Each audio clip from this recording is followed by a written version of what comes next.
Yeah. Good morning, everybody. Last session. I know you're all sad. You're gonna miss seeing these beautiful faces of mine and Harsha every morning. I know. It's gonna be very hard, but you've got recordings, so don't worry. Michael's on hand to record everything. And I'm glad you guys are here for the last session. For cultural training, you never know. We might be doing other stuff in the future. So feel free to pop along on anything you wish. So today is a 2-hour session, but I'm aiming to try and finish 20 minutes early so that we can have a bit of and at the end you can ask any questions or give any feedback, whatever you want. Now, if you want to ask questions, but you're a bit like, oh, I don't want to say for everybody, to send a private message to like one of the team and they would say it instead for you guys. So if you want to ask anything, but you don't want to tell it's you from you, we can do it anonymously as well. Because I just want to make sure you guys have just got a bit of security that you've asked everything you could in the time frame you could and not regret it later. So obviously we had the week, managed to do some of the extra stuff as well. Didn't get to do it all. But today we're going to be focusing on work scenarios, benefits, pensions and tax and VAT. Now, I'm not going to go into benefits, pension, tax and VAT too much because of the time that we've got and how relevant it would be to you guys. And I'm going to go into how to start up a business in the UK. I am a bit more in depth with the business in the UK. I'm going to be telling you some little tips, hopefully, of how to start it. I'm only going to go all the way up until how to set up the business. I'm not going to tell you what to do after that. That's different projects, different training sessions. So I'm just going to tell you how to potentially start a business in the UK. Okay. And we're going to do a wrap-up session before we finish for the day. Got a little picture of Harsha there. I took it this morning of him. See how he gets on. So work situations. You are going to encounter lots of different situations at work. And some of them are going to be very awkward. And you might not know what to do, or you might know what to do, but you think, is it right to British standards? Like, would I get in trouble? Can I swear back at them? Can I cuss them?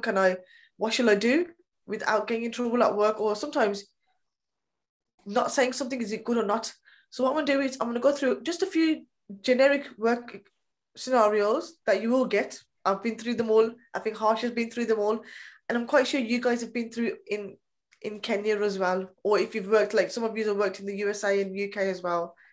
So we'll go through the scenario and I want you guys to tell me how you would deal with them and what you would do. And then I want you guys to tell me if it would be different in Kenya, because I would love to know if you guys would deal with it differently in a different country, because it's always good to practice and learn how other cultures do it as well. So first work scenario we're going to do is reporting a lazy co-worker and potentially having people in the office think less of you guys. That will happen. You are going to get some lazy workers.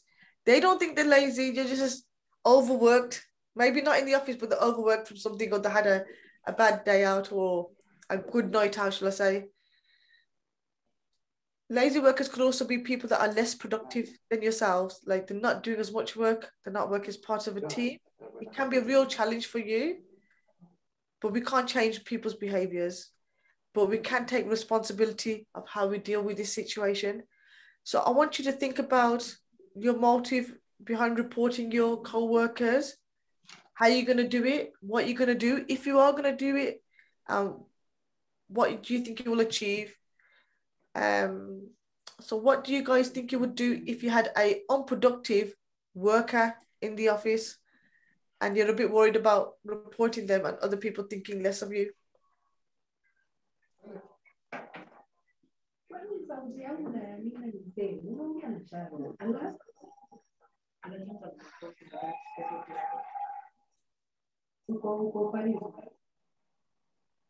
So what do you think you guys would do if you had someone lazy in the office?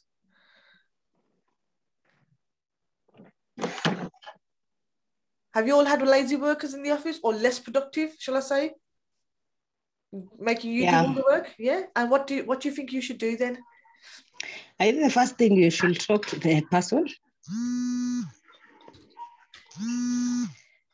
How do you think you would approach this person to say, you lazy man, get up and do some work? No, in a friendly way. Please? You lazy, please do some work. Yeah. In a friendly way, in a polite way. Yeah. If they said, yeah, that's fine. Like I am, I'm so busy with, the kids, and I'm just a bit tired because, I was watching Netflix. Jane the Virgin was such a brilliant program. I just got, how Netflix is, but I'll try my best. But then they still don't. What are you gonna do then? If they just let her know it's affecting you. Yeah. Yeah, be firm. Yeah. If you can even tell her, if you're not going to change, I'm going to report to the supervisor or something, or manager. If she doesn't change, then the next step will be reporting to the manager.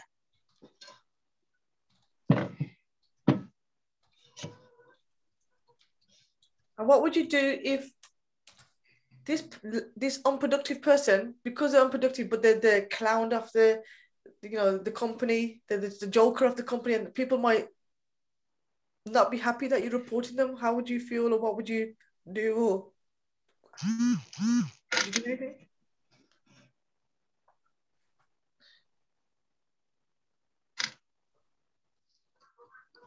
Does anybody want to add to it? That is the right way to do it. You can speak to the person. What's the worst that can happen? They might not like you for a little bit, but it's a workplace. If you speak to them in a nice way, if you turn around and say, yo man, you're lazy, get up off the backside and do some work. Depends on your character. You might be able to get away with that. You have to see how they are. Some people are so awkward. I have encountered many awkward, lazy workers or unproductive workers. And it's not fair if you carry the slack for somebody else, because they still might get rewarded for it because it was their job. And people might not like you because you've just, caused dynamics in the group. Who cares? They're not going to pay your bills. You got to pay your own bills. They're not going to, if you might move up as a person, knowing that you've got firm management skills. Look at your own predicament as opposed to somebody else, how somebody else is feeling. If you know how to deal with the situation, your management team will look at you as good leadership, firm, strong, and a good work ethic. You will get rewarded for certain things. You don't want to be a snitch and just report at people, but you want to do it in the right way. So yes, you do go speak to them in a friendly way, polite way. You can say, yeah, how it's affecting you. That's a brilliant thing. Say, look, you know what? I've got to do your work for you, to pick up, the boss doesn't care who does it, but it's not fair because I've got loads to do. I've got kids too. I want my lunch break too. Just, tell them how you're feeling. Yeah, just say, look, I would have to report it because it's just unfair. Another thing you can do is have daily meetings. In the UK, we love our morning meetings. Harsha used to have one every morning at 9:30. And sometimes it's like, I can't be bothered with this meeting, but they used to do it to try and ensure that everybody got delegated something without affecting the team. So you can have a little 5-minute short meeting in the morning saying, right, guys, or get your manager to do it if you don't want to do it. Say, right, guys, what's everybody doing today? Oh, John, can you make sure that X, Y, and Z is done today because we really need it. There's a deadline. Put it on the board, write it down, what people need to do, or tell them to write it down so that they know they have to do it by today because there's a deadline. So you can do stuff like that and make sure people take accountability for their own work. Say it in front of the manager. If you are running a team meeting, say it in front of the manager. You don't want to run every single catch-up meeting. Either the manager would do it, or say to the manager, we all can host it one day at a time. So today, every Monday I'll do it. Every Tuesday, Harsh will do it. Every Wednesday. So that way everybody has a team to talk, because that productive person has to run it the same way. And they might say delegate jobs as well. If they're delegating it, they will potentially do it themselves as well. This way, also, the manager will notice that this person hasn't done their job. So they will get disciplined or be pulled into the office to show they haven't done their job. You'll also have a lot of one-to-one meetings like supervisions. You can mention there, saying, you know what, we have these meetings in the morning. I've spoken to John, he's still sleeping under his desk. And it's just unfair for me to pick it up, and manager will pick it up. They won't say it's you, they will pick it up with them saying that, look, we noticed this. And hopefully we'll work for your favor. If it doesn't, trust me, after a while, they will get sacked or something would happen. They will get disciplined. Harsh, do you want to add anything to that, or does anybody want to add anything to this?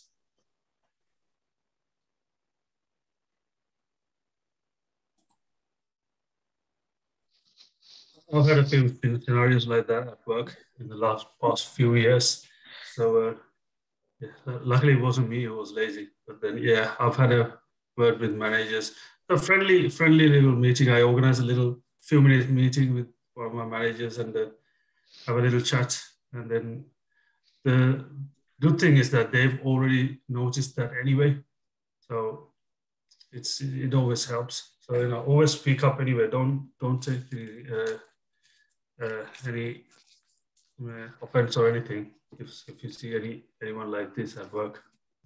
Always have a word with your manager, and they'll always be fair. Unless it's your manager who is sleeping, then you need to go to the next level. If it's a director sleeping, it's okay. That it's their business. You can't do much about it. But yeah, I've had some as well. If I was a support worker or care worker, I would have been a bit more reserved. I'm thinking, they're my managers, I'm going to get sacked. But because I'm going in as a manager, I cuss them off. I said, you're bloody lazy. I go, you're bloody lazy. You need to sort that out because I'm not doing your work for you. When you get to that stage, leadership, you can cuss them off because you're at the same level. But don't think you can't speak up if you're at a lower level. Yeah, be firm, because leadership skills is very imperative. It doesn't matter what level you're at. It's very imperative in any job to show you got leadership skills, to show the quality so you can move forward and progress yourself. You don't want to sit there as a office admin for somebody else all day long. You want to move up to like a senior or a manager. Everybody happy with that? Yeah, so move on to the next one. Ooh.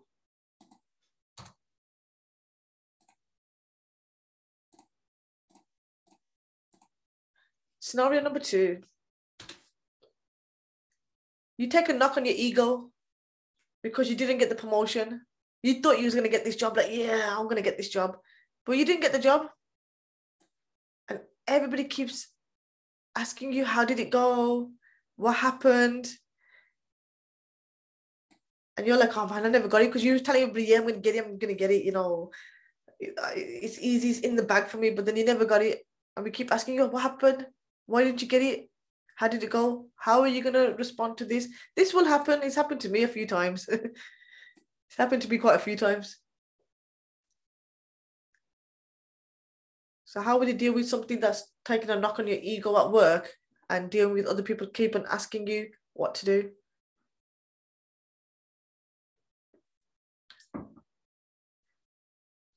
Have any of you been in a situation where you haven't got the job that you wanted, or got something in life that you didn't want and people asked you? And what did you do? Did you go run off and cry? Did you punch him in the face? Or something else? Harsha, I knock your ego down all the time.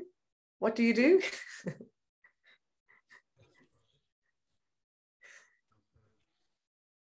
No, don't let anybody knock your ego down, but don't have too much of an ego when it comes to work. You're a part of a team, so play that part. So, too much ego is always bad, not just at work, anywhere. That's right. We need to look at life sometimes and think, you know what? Look at it from another angle. Maybe they never gave it to you because you weren't right for the job, because somebody else did a better interview than you because you wasn't prepared.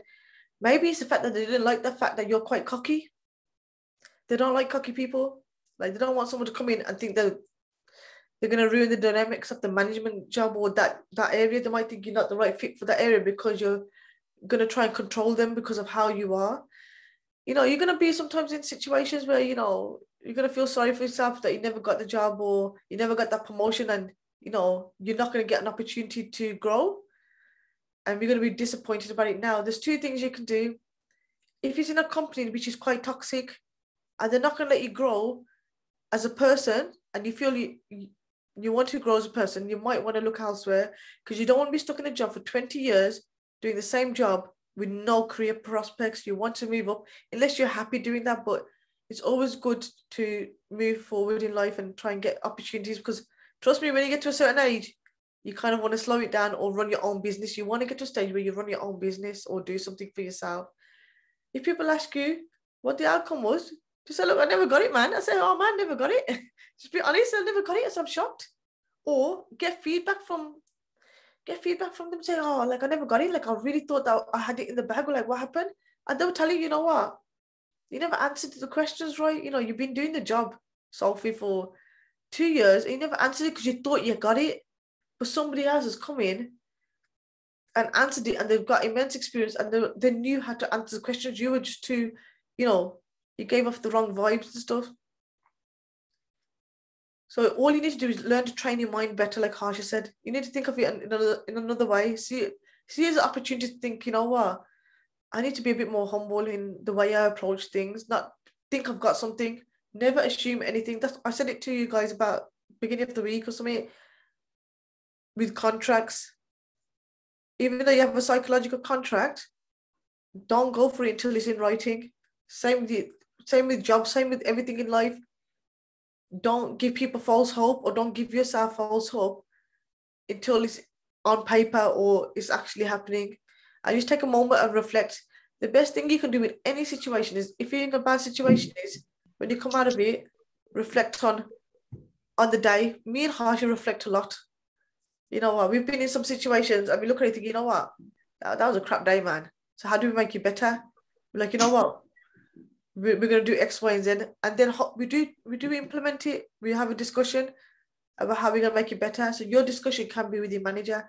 So, you know, how do I do better? Or with your partner or with a friend. Say, you know what? I messed up, man. I never got the job. What shall I do? In time, it will happen. Anybody want to add anything to this?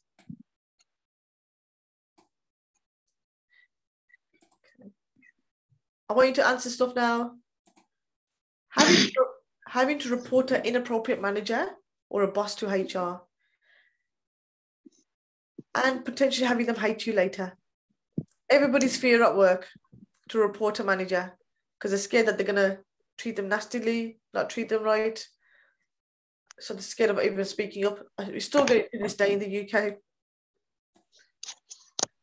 What do you think you should do if you need to report your manager because they're not treating you fairly or right, or they're doing something that's illegal or safeguarding or something? You know, you have a duty of care in the UK for a lot of things. So what would you do?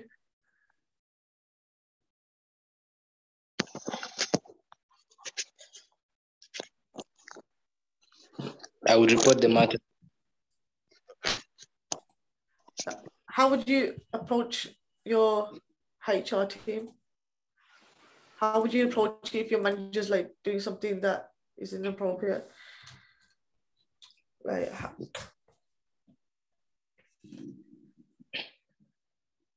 You should study about. There's a helpline that you can talk to them and explain to them what has been going on. Or personally, me, I can fix my own situation and face my boss head on. face the what, sorry? The consequences, did you say? I'm just saying, like, there's a helpline you showed us yesterday of how we can report the matter. Yeah, okay, yeah. Oh.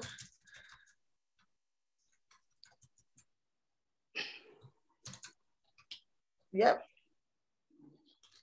Anything else?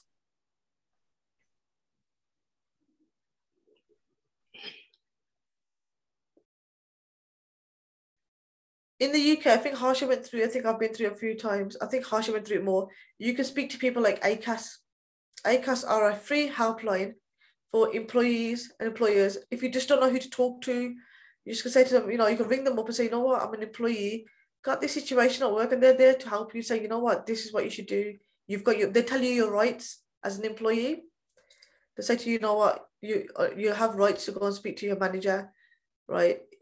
If your direct manager above them is like their best friends, you don't feel comfortable, then you need to go to another manager that you feel comfortable with that would help you. HR,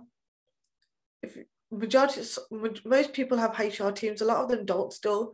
They're like smaller companies, but HR has to be diplomatic. They have to be fair.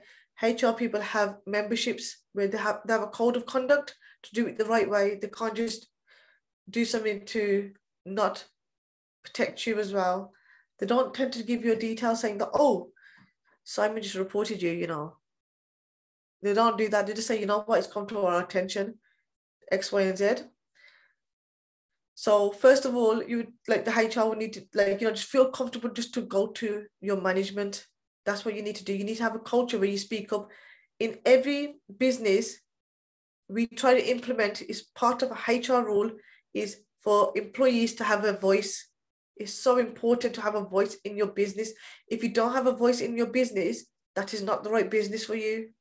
You need to be able to speak up. You don't want to speak up and cuss everybody until you're more comfortable, but you need to be able to speak up and say when something is wrong.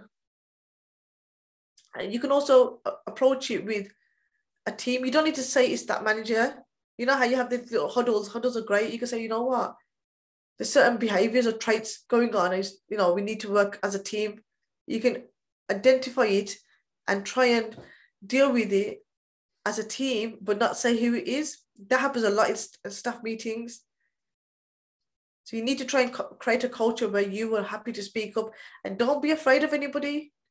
Don't be afraid of anybody. I know it's a bit hard for you guys that you might think I'm coming on a skilled worker visa. I might lose my skilled worker rights. Let me just keep quiet for 5 years. But you can report them.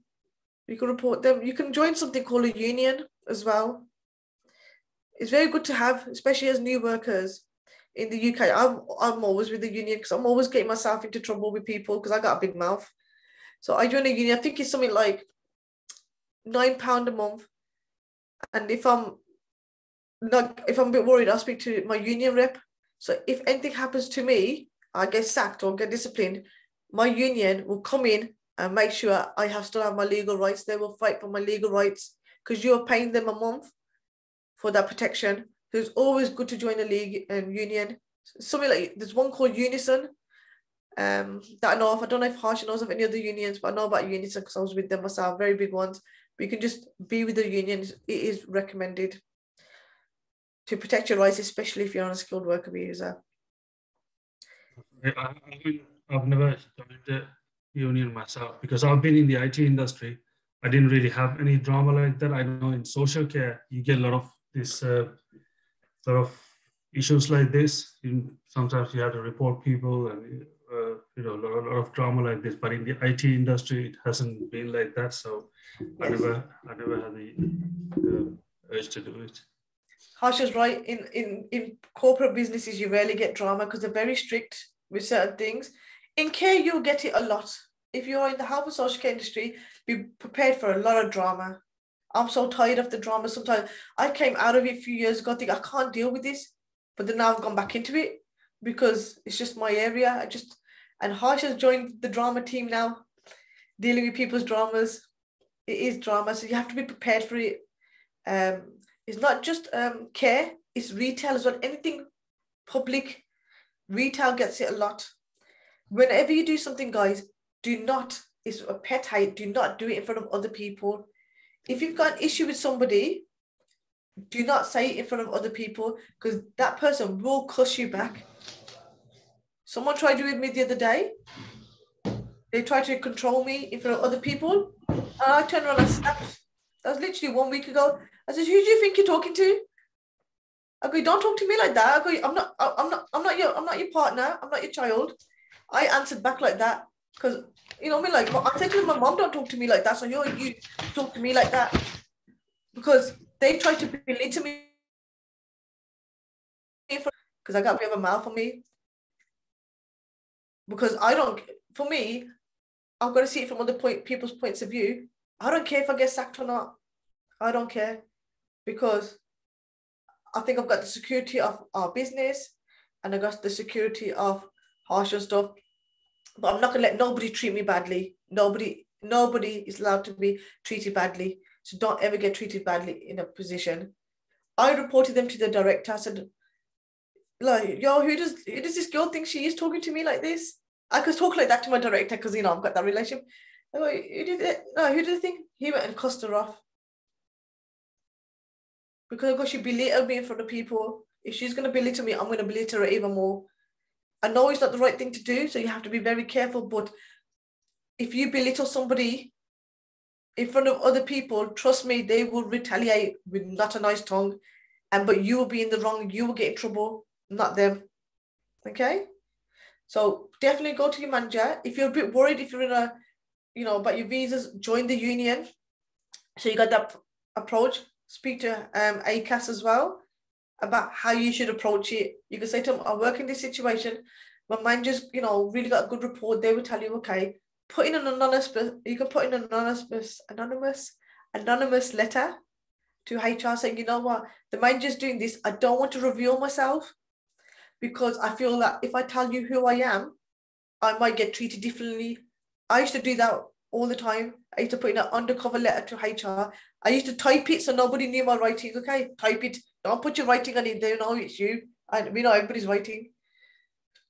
Yes, if you don't feel comfortable, just do it that way as well, okay? And just say, please, can you deal with the situation? And they will deal with it, trust me. Anybody want to add to this one?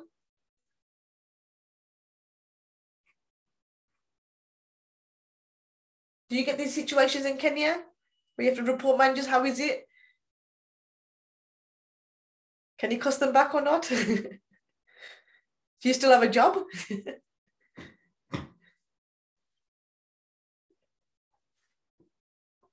Very quiet tonight. Come on, guys.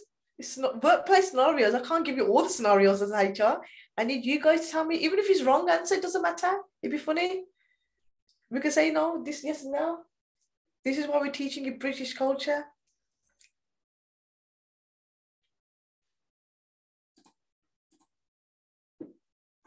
Harsha, would you deal with it any differently being in the UK? If you had it? Not in the UK.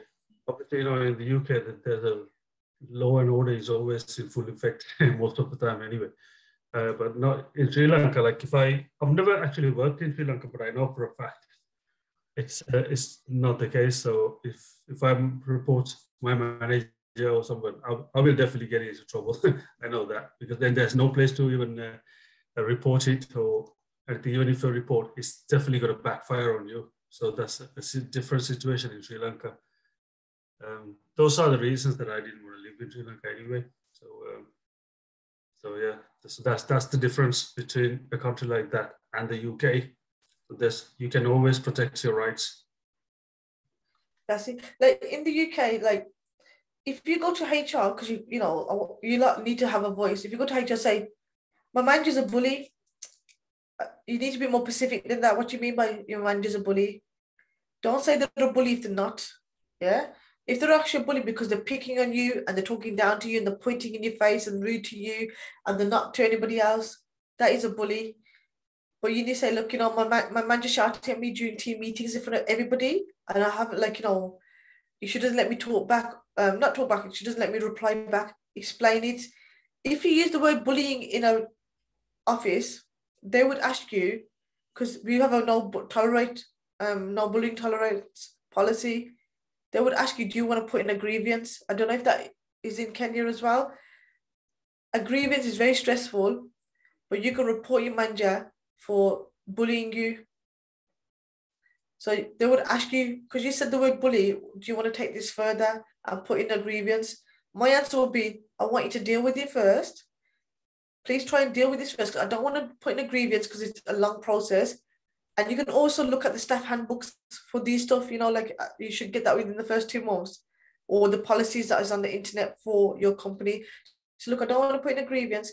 Please just can you get your manager to get the manager to not shout in front of people. It's belittling me and it's making me withdrawn and it's making me not want to speak up. And then I can't produce my work properly. And then I will get sacked because I feel like I haven't got a voice Always say that. I feel like I haven't got a voice. HR would not like that because that's their job. HR's job is to make sure you guys have got a voice to talk, okay? Say the right words to HR, they have to go forward with it. Any questions so far?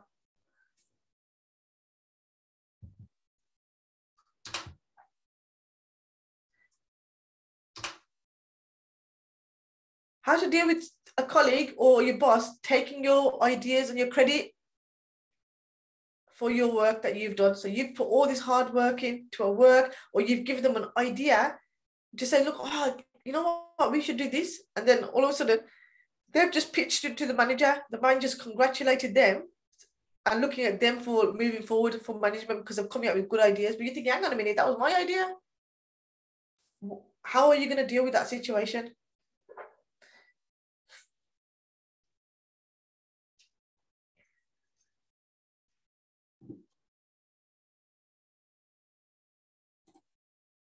Come on, guys, you must have had an idea.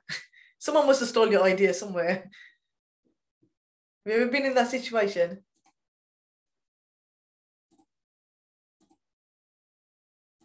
What would you do?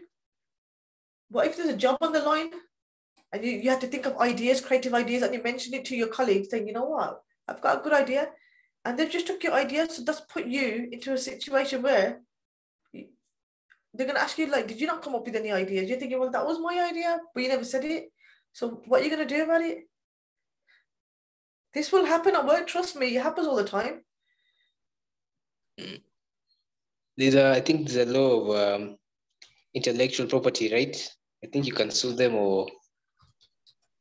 You only can sue them if it's trademarked or something that's real, if it's your actual thing, but you can't sue them. You can just say to them that's your property if you've trademarked it, but if it's just, it might be just an idea in passing, there's no proof of it. What if like you had it like on paper-wise, like you planned it paper-wise and you have a specific date you wrote upon it? You can't sue them? Have it written down somewhere, even if you think it's a crap idea, your crap idea, someone just took and made it better and took it, or it was a good idea, but they might make out to you, oh, it's not a good idea. Honestly, trust me, me and Harsha do YouTube videos all the time. How many people have stolen our ideas? It angers me, but there's not much I can do. You know what I mean? I'm like, what? I just said that, but I've got it in writing at the beginning, so don't bother me. Like, you know, it is what it is. People, you know, looking to us as role models. At work, people take my ideas all the time and put their name on them. Like, hang on a minute, that was me. If it's in writing, always put your name at the bottom of it. Always put your name at the bottom of your work. Trademark it at work. Pitch your ideas to your manager straight away, but have it in writing. And if they do take your ideas, just turn around and say, you know what, Jane, you know, I pitched the idea to you. You said it was crap. Or I pitched the idea to you, like, it would have been nice to give us some credit for it when I've told you about it. Like, is there any reason why you did that? Speak to them. See if it's a pattern that they always do it. Because if it's a pattern that they always take your credit, one, stop telling them stuff. Because they are not your friend there. Look, they're in it for themselves. Two, see how it would impact your relationship. You would need to address the information with the person that's doing it. Don't hide away from it. Because if you turn around and it was your idea and they pitched it, then you're telling everybody, no, that was my idea. They might say, how well, it wasn't your idea because I pitched it. They can fight back with you. Then it will look like you're in the wrong. So address the issue. And what if he's, as you said, like, let's say I'm a black person, I'm an African guy, and he's white, and let's say he's more superior and has money and he's seen a better way of making more money, and he just decides like, it's my idea, it's not your idea, you get 20%. You know, there's a couple of things I would do. I would give him a crap idea on purpose. That's the type of person I am. I give him a crap idea and say, go pitch that, yeah. Oh, no. But in real things, you wouldn't, the UK, Harsha can back me up, you won't get discriminated because they're white and you're black. Or they are more money. Definitely not. Definitely not. There's too many policies and laws protecting you in work. Employees are heavily protected in work. And I only found that out more when I started doing my HR degree. How much, when I was just a worker, a manager, I wanted to sack loads of people thinking, oh, they're crap. You know, they're not doing the work, they're lazy, they don't pull the weight. But when I went into HR and learned the laws, I understood how it works. And you guys are heavily protected in the UK. Yeah, I want to add something to that as well. Yeah. Get that racial thing out of your head. It doesn't happen that much. You know, it's very, very rarely that you will get. You may not get any issues at all at work, because when I was in my IT job for 8 years before I left, my last job I was the only colored person in my whole company out of about 250 employees. I was the only one, and I was not treated any differently at all. I've had pay rises and everything, all the training that I required. I was supported. My managers, my managers always liked me because I did the job. So there was no issues at all. And also some people actually abuse this race card as well. Some people just like for everything that sometimes they are crap, they are absolute rubbish. They don't do the work properly or something. And if they get told off, if they are not white, if they say, for an example, if that person is black or something, they always say, oh, are you telling me off because it's not because I'm black? It's just, it's so popular at some workplaces, and some managers and some HR, they are just bored of hearing that all the time. He said they don't even care. Like, you know, some people say, oh, is that because I'm black, or is that because I'm not white or anything? It's just people abuse this race card. And some people, especially when you come to the UK from a different country, and people think if you use that, you will get what you want, but that's not the case. You'll have to prove that you are actually being discriminated because of your color. Otherwise, it's not going to go far. It's not going to backfire on you if you keep pulling that race card all the time. So don't use that unless it is actually a racial abuse and you can prove that. Yeah, for sure. You know what? You would be surprised. You would have more Asians and Africans and Nigerians and stuff in your workplace than you think. In Birmingham, I'm telling you now, we were setting up a care service only 3 months ago, and out of 20 workers, I think there was one white British. I don't even know, actually, there was none. They were from Europe as well. They were all from Nigeria. They were British Asians. They were from Zimbabwe. I can't remember whether the one was from Jamaica. I think she's British, but she's from Jamaica, so she still had the Jamaican patois talking. No whites. The company is owned by. The companies are owned by Turkish people. Not one white. So there's a lot of cities that would have predominantly non-white anyway.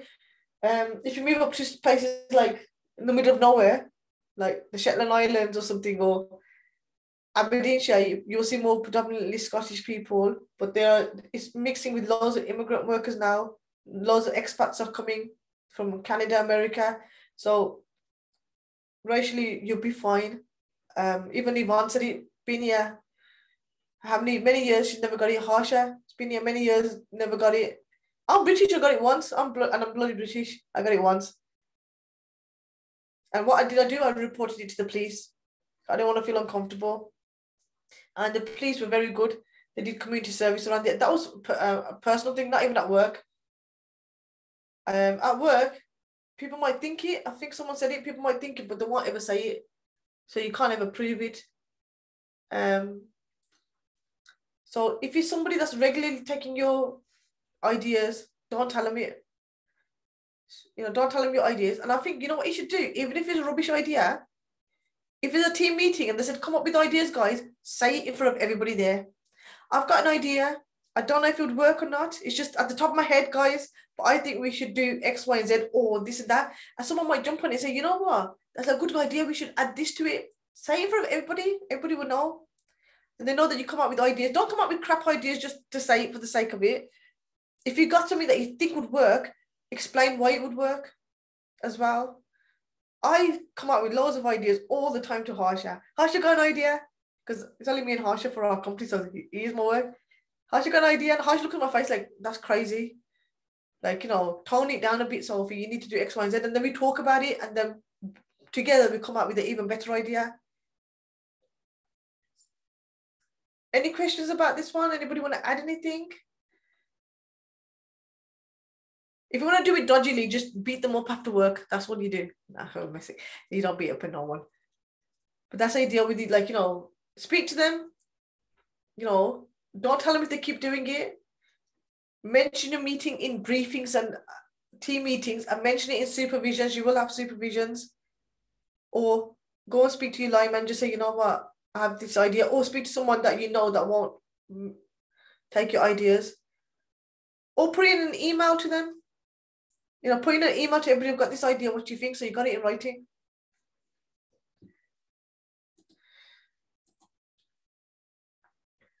This one's going to happen. We're all human. It happens, we make mistakes, or we just can't help it. And your manager's most likely going to address you on this one in any job. You are caught slacking on your job and you're watching YouTube videos, or you're watching TV, or you're on the internet. Everybody has their phone on them these days. Your manager's going to come up to you and say, you know what, you're watching TV at work, man, I can see you. You're not doing any work. You've got time to watch Netflix and stuff. We're paying you. What are you going to do? You got caught.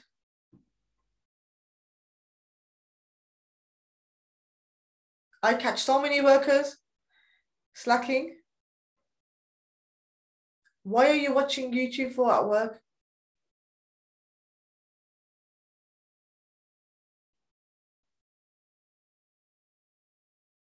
So what would you do here?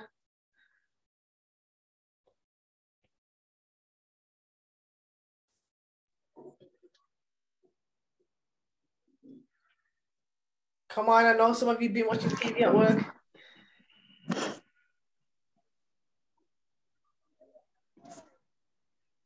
Maybe you can explain that your mind was a little bit tired and you decided to take a small 2-minute break or something.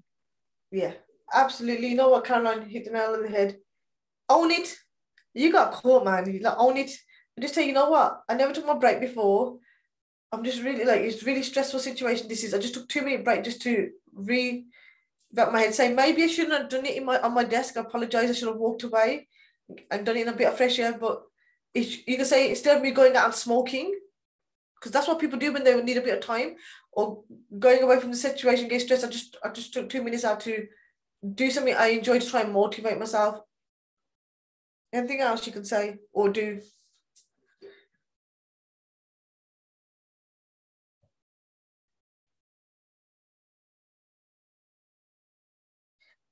You can explain, like, you know, why you were doing it. Just say, look, I'm bored. You know, I've done all my work. There's nothing to do. You guys haven't told me anything else to do. You're not giving me any progression. What am I allowed to do? Can I do extra work? Can I move forward? So I'm always got something to do. If I've got nothing to do, I'm just sitting there. If I'm just sitting there, you're going to tell me off anyway.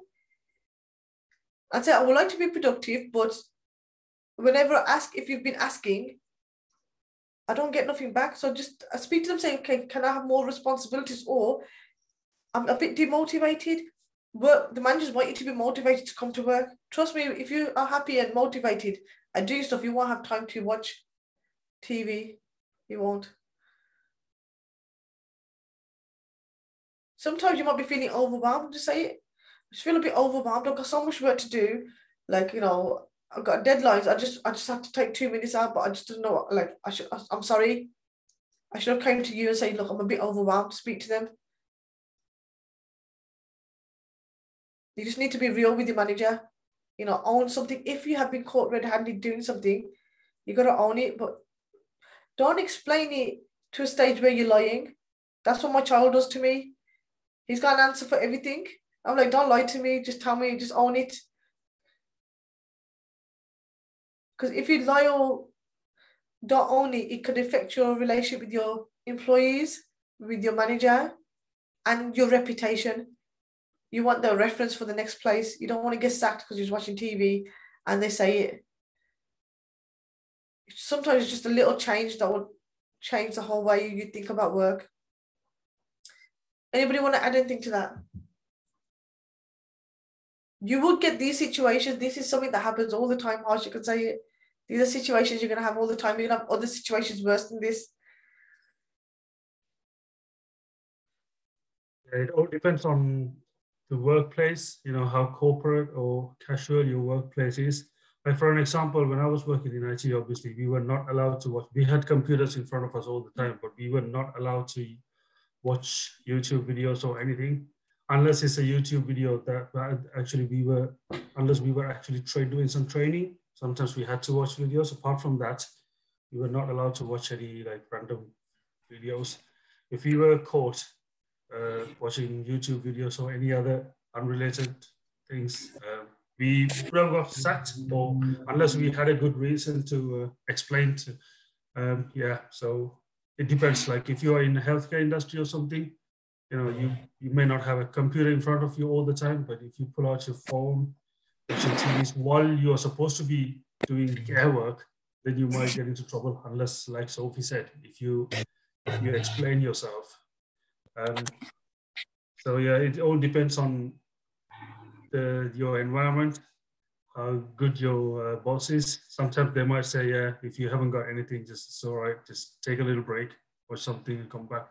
But it all depends on the situation, really.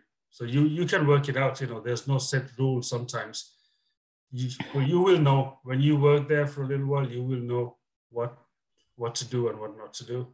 Okay. So it's always good to stick to the rules anyway. Okay.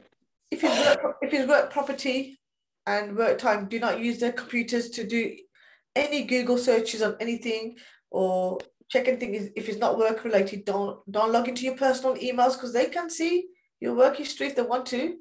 Do not log into anything on your computers that is a working computer document. When I'm working for other people, I have their work laptop and my own. On the work laptop, it's all purely professional. I've never logged into anything personal. I never put anything on there that I don't want them to see, because it all belongs to them. Even though it's GDPR, we believe in GDPR, it belongs to them. What if it's political, like live statement? If you're watching, are you going to get in trouble? It depends on what it is like. You know, when it's the World Cup here, the British love watching the World Cup at work. They know that a lot of people will go off sick or not come in for the World Cup or the Olympics if you're doing something really good. They actually bring in TVs. They will actually do stuff at work, like get dressed up in your T-shirts for World Cup Day. They'll bring in TVs to put on the game. They might let you finish early. They do stuff because they know that workforce is not going to come into work. So what do? So they try and integrate the big stuff into work for you guys.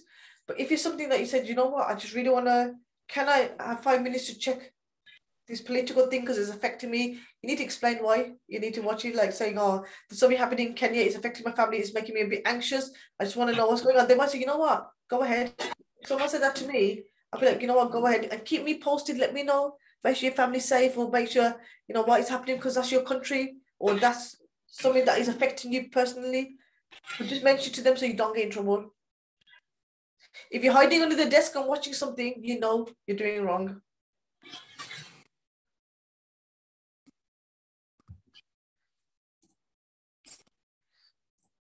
You are caught slacking on the job. It's you watching YouTube videos by your boss. Oh, wrote the wrong one there. You are doing so much work that your boss keeps giving you more and more work. What are you going to do? Your boss keeps giving you more work to do. You've only got 8 hours in a day. You know, just, you know, the more you do, the more they give you. They're not appreciating you as a person. That happens a heck of a lot. Remember we were talking about roles and responsibilities? You know, they would give you more than what's actually on your job description. How would you deal with this situation? It will happen.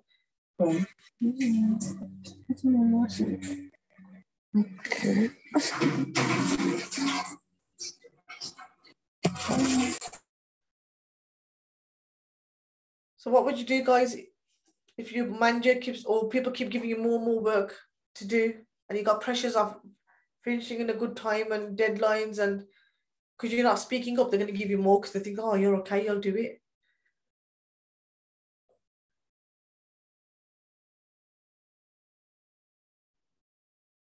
Maybe try and speak out myself, like tell them that the work is so bulky and I can't manage it.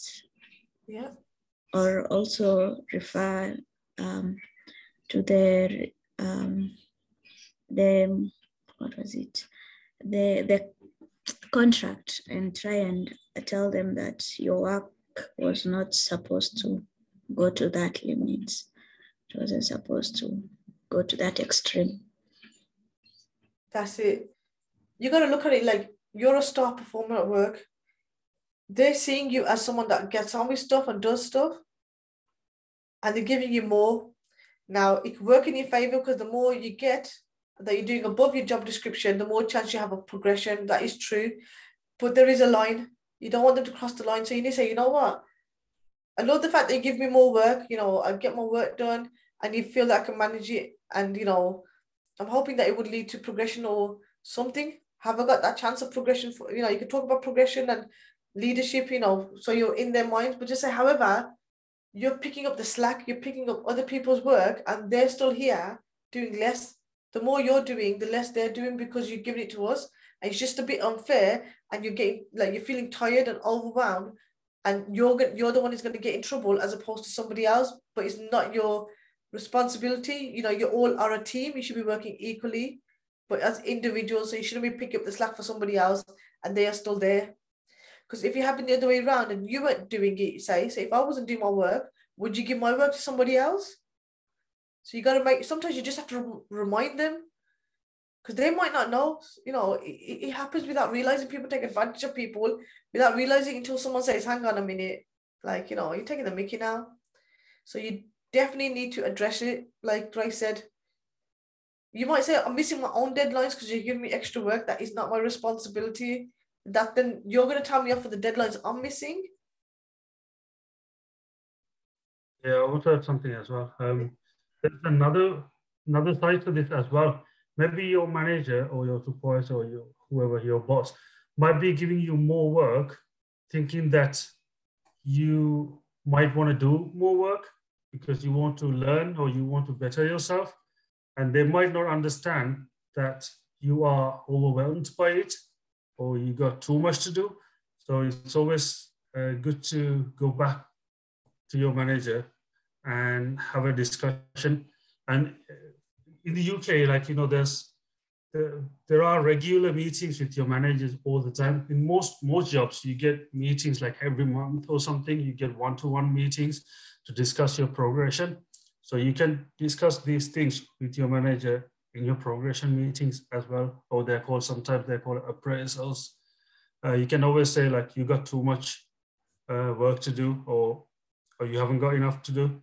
So you can always make a plan. If you can prove that, you know, you're giving me too much work to do, and then they will ask you, okay, so how much can you do? We can make a plan. Like when I was working in some jobs, well, we had some targets to reach. Sometimes I've been given a huge target, but we can't even achieve.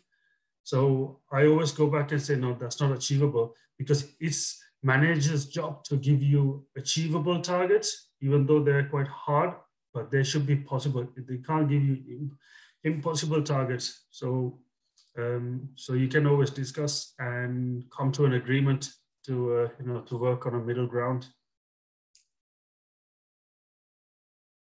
Is there any questions about anything, or is there any situations or scenarios that you've got that you want to know how to deal with, or you might be dealing with it good, but you just want to make sure in the UK it's the same?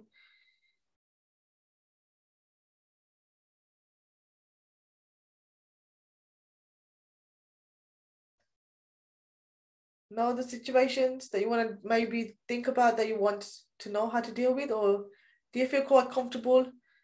You guys are heavily protected by laws, employment rights, ACAS support, management support. You have to look at which manager it is, go to a different manager, HR support, Citizen Advice Bureau, and just reflecting on it yourself, on what you should do. And having a voice is so important to have a voice in the UK, especially in workplaces. That's what we are all about, especially big corporate companies. I have a question. Yeah. Let's say you want to start a food business. Let's say like you're cooking from home, like especially let's say like let's say there are more Kenyans there, and Kenyans want like chapati and some stuff. Are you supposed to have like a government certificate like to prove that you have a home-based cooking certificate, so you can be selling food like, so that if you, let's say you're caught, you have the certificate, or like the proof that you have a license for cooking and cooking. Or should you just do it and you don't get caught? So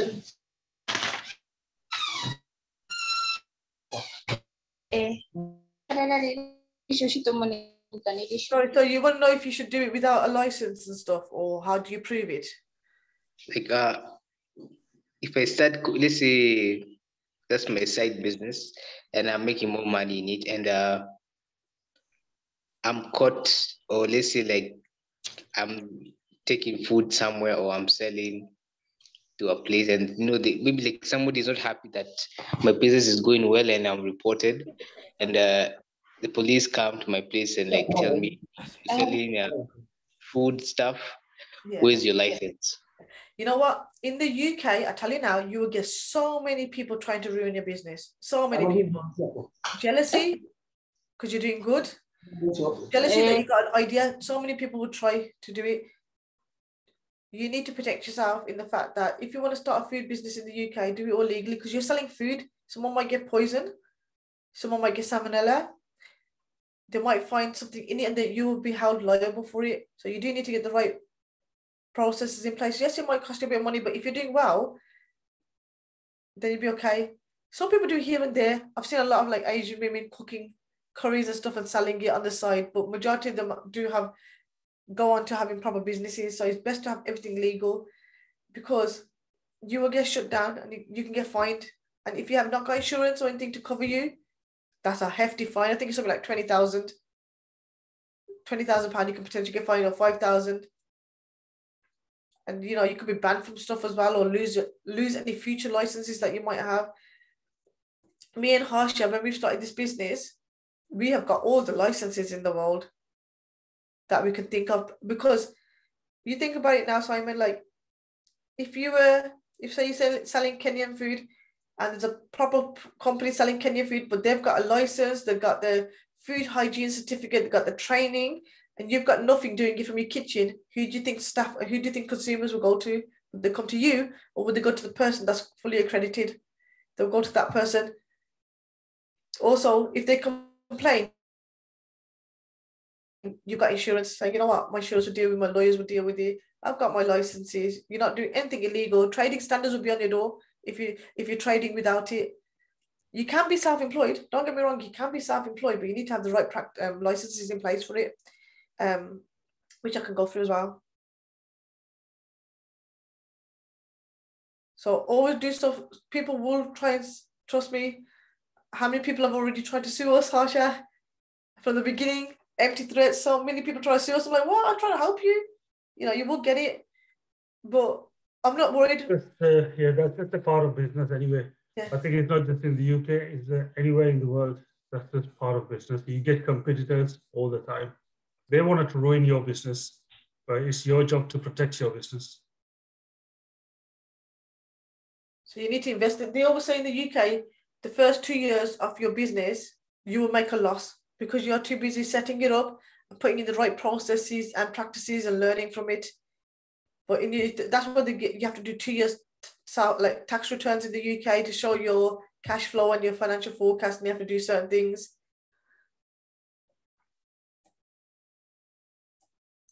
Is that okay? I'm going to go through all that now in detail anyway. How to start a business in the UK. Any of you is interested? Take Simon's interest in starting a food business or something? Is anybody else interested in businesses or looking to set up something or want to in the future, even if it's in 10 years' time, 20 years' time? Are you all looking to start some kind of business? Or do you want to work for somebody for the rest of your life? That's it. You don't want to line the pockets of, Harsha says all the time, you're lining the pockets of other people. You'd rather make yourself £1,000 on your own business than make somebody millions of pounds instead. After we've took a massive pay cut, me and Harsha have combined to set up our own business. But do you know what? It's our own business and it will come in time. So it's a massive risk setting up your own business, but it is worth it if you do it right. And Joseph has asked us kindly to cover how to start a business in the UK. I never realized it would be so popular. So we do this all the time. We always give support and guidance to people in the UK on how to set up a business. And we've set up businesses ourselves. And Touchwood is going all right. So we thought we'd pass on some of our knowledge to you guys. Now, the UK encourages and promotes entrepreneurship. There's millions and millions of self-employed company owners. There's millions of sole traders. There's millions of freelancers. The process and documentation to start a business in the UK is not obvious all the time what you need, but this is what we're going to try and tell you today. So starting a business in the UK is going to be complex. It's hard if you're doing it right, especially if you're from outside of EU. You don't know the rules of the UK. We've left Brexit, so loads of European laws have gone and new rules are coming in. The UK actually has over 6 million private sector businesses, according to government data, and that grew since 2000. So 2.4 million businesses since 2000 have been set up. That's a hefty amount, and that's private sector businesses, not public. 3/4 of the business don't even have employees. Like you could be a window cleaner, you could be selling food, like you said, on your own. So that's 3/4 of people doing it, meaning that they are either self-employed or sole traders, okay? But 5 million UK residents are registered as self-employed. So that's 15% of our population or our workforce is self-employed. You can still be employed by somebody, but you can't be self-employed. So the UK have put in certain processes to help new starters. You don't need to hire people to do everything for you. There's so much information that the HMRC give you and certain companies give you to set up a business.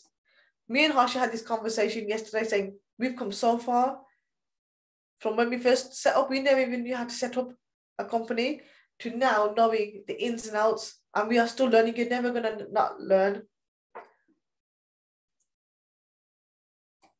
So to start a business in the UK, it requires an enormous amount of thought and preparation, okay? First of all, you need to look at what you're going to do. Look at your strengths, your weaknesses, your skills, and what kind of business you're going to set up. You need to do certain processes before you even think about setting up. This is free for you because you don't want to just jump into a business thinking it would work, because 9 out of 10 times it may fail because you haven't put in the right processes beforehand. You need to know what you can and can't do. It's important to start your ideas, like putting it on writing, write it all out, take time, look at your own personality, okay? There's certain things that you should do before you start a business that I'm going to tell you that we do. Like when I jumped into HR, you won't know it as a care worker, you won't know it as an office admin. You might come across it as an office admin, but you won't know it as retail, like just a retail admin assistant. But when you go into management, you would see this everywhere. You might have seen it in Kenya or other countries. You tell me if you have, because it'd be great if you guys have seen all this stuff, okay?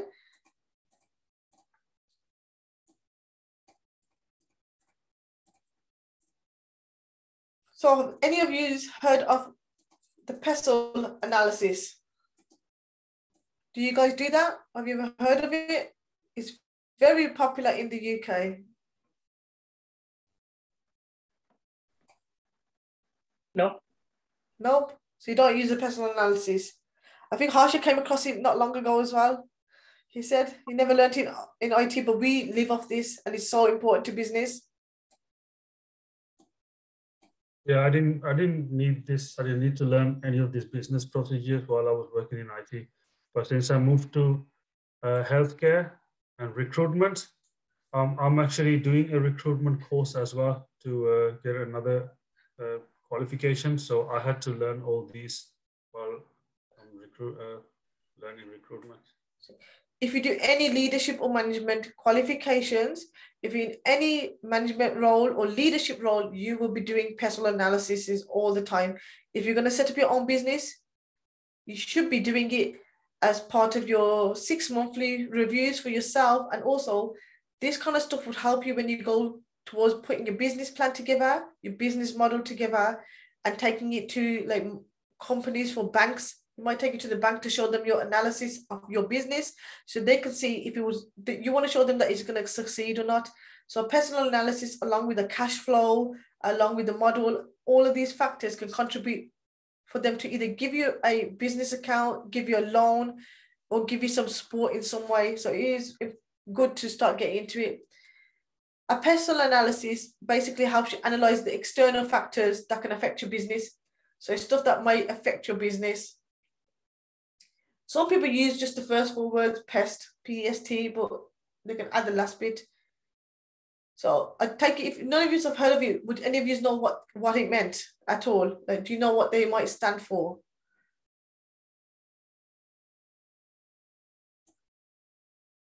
What kind of external factors would impact the business, do you think? Like if you were setting up a business now, what do you think? Simon's already said one.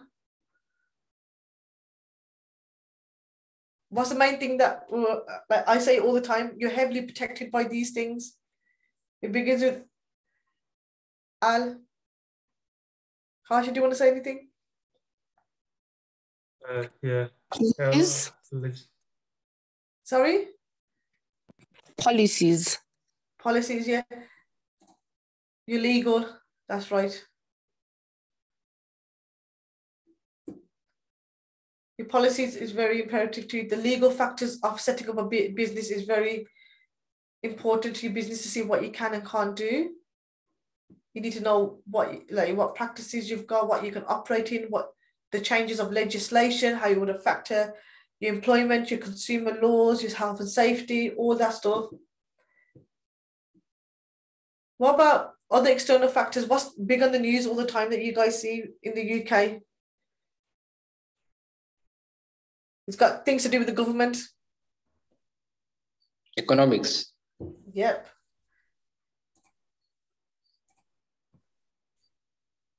I didn't know which E was, that's why I pressed both, right? But you got economics, your factors on its performance, stuff like exchange rates might mess up if you're trading overseas. Debt recovery things, companies are failing at the moment because of Brexit, because of the pandemic. So how are these recovery businesses going to try and boost the economy again? How are you going to make it restart? Do you need to change your way of thinking of how you're going to set up your business? So many businesses have gone into liquidation, have shut down, or people have to revamp their model, especially with working from home, especially with what they need to do. So like recovery to improve businesses changed the way that me and Harsha set up our business. We had it in one way, a completely different way because Brexit and COVID ruined it in certain elements, and we had to think outside the box, and we had to do an analysis. Okay, what was affecting it? And we came up with solutions because if you want to succeed in business and carry on with your business, you need to look at the whole, everything. Environmental things are stuff like things that are surrounding you. Like, the UK are really big on climate changes, recycling, carbon footprints, waste disposal, pollution. So you need to look at the environmental things that could impact you. Simon, you said about food. There might be certain things you can't use for food that would affect you environmentally. Like, are you going to cause more pollution? Recycling. You're going to have lots of food stuff outside. Food hygiene. You're going to look at that side. Anybody know what the other 3 stand for? If not, Harsha, feel free to jump in. Political. Yes. Brilliant. I'm so proud considering you have never done it. Political for sure. The government have a big impact on everything. I know you guys from outside. especially for you guys actually, will be the immigration, political things. Brexit happened, political things for you guys is a massive one to start the business. As a non-EU or UK person, can you set up a business? What are the routes? How is it going to affect you? Would I get PR on it? You know, what are the competitions? You don't look at the negatives of it, look at the pros on it. The fact that I've got links in Kenya, I can set up in the UK because I've got these links in Kenya, X, Y, and Z. Politically, I'm allowed to use them, and this is how it's going to work for me. So think of it like about competition. There's so many stuff that was happening in the West Midlands, business ideas that me and Harsha learned from. We've moved to Scotland. They are like 20 years behind England in certain aspects up in Aberdeenshire, that we are ahead of the game now. So we've learned loads of skills in England where it's booming. I've took that here, and it's not much competition for us at the moment, that we're kind of scared, like, oh my God, we are the competition. So in 10 years time, if we do well, people are gonna be looking at us thinking, oh my God. So that's what you need to look at as well.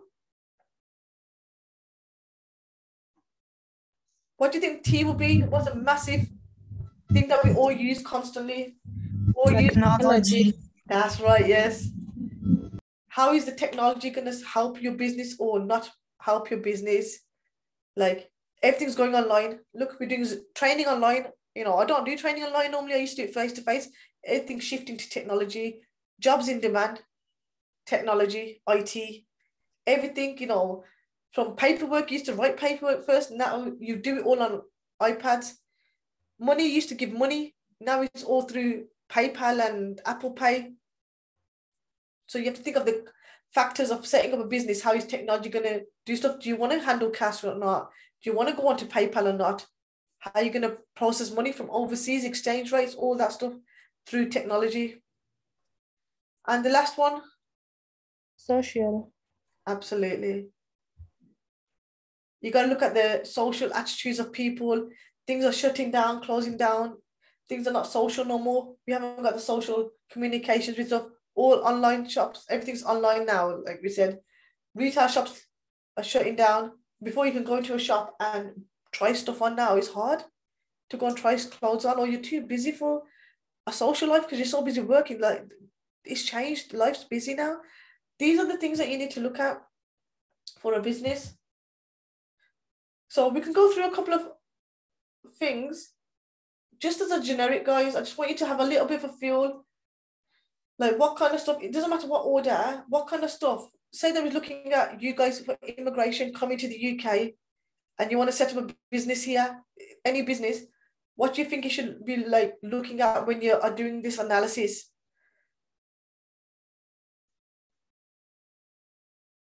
I'll give you one. Will it affect your visa? Your visa status?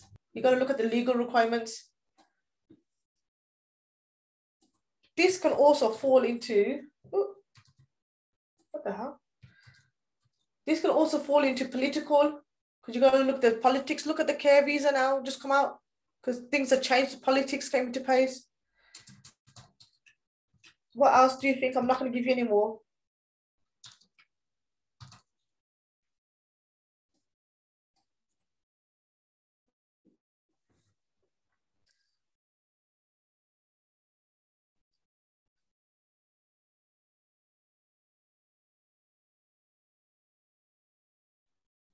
About tax as well. Is Sorry? that from the legal side as well? That tax, if you have to pay any tax or anything on your and that can come in here as well. You can come into economic and tax. Tax you have to pay.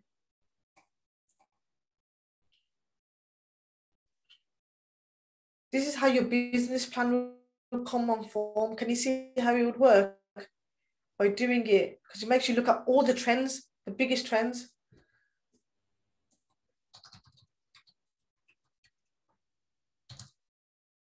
This is where most of our money goes, investing in bloody packages because everything's online, building e-commerce platforms for our training, e-commerce selling, Zoom, we have to pay for Zoom packages to do training, You know, what else? You know, stuff like that. You have to look at how much the costings of stuff, because technology.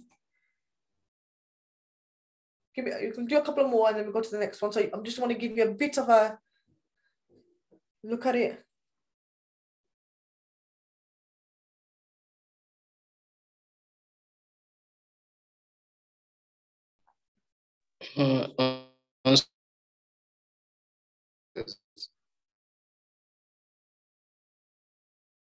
That's a really good one.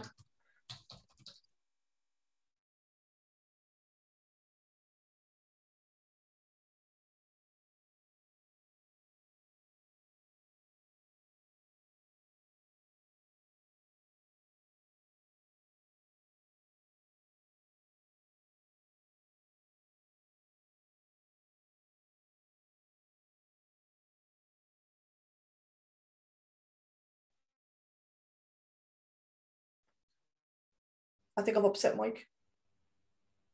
Yeah.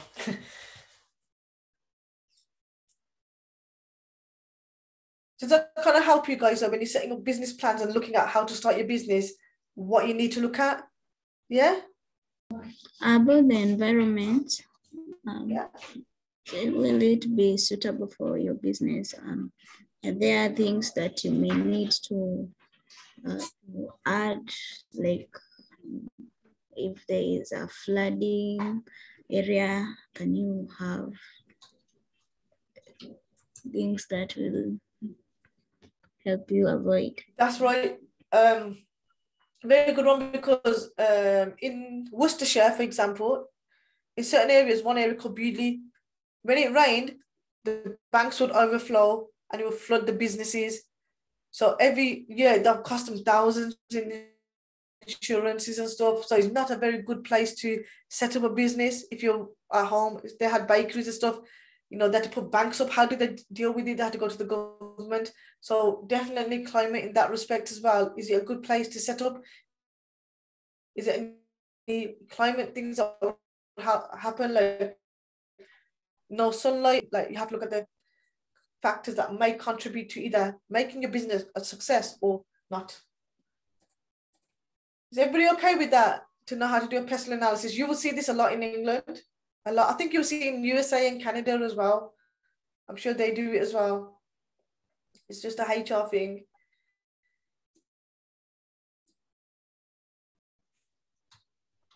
Another thing you would need to do is a SWOT analysis.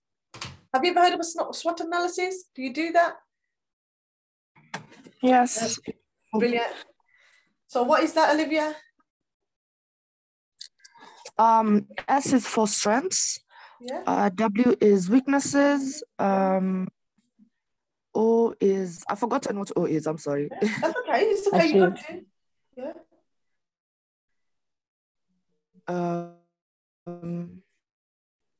Is it opportunities? No. Yeah. That's right. Oh. Sorry, I forgot what T is. Threats. Brilliant, Olivia. Well done. Like.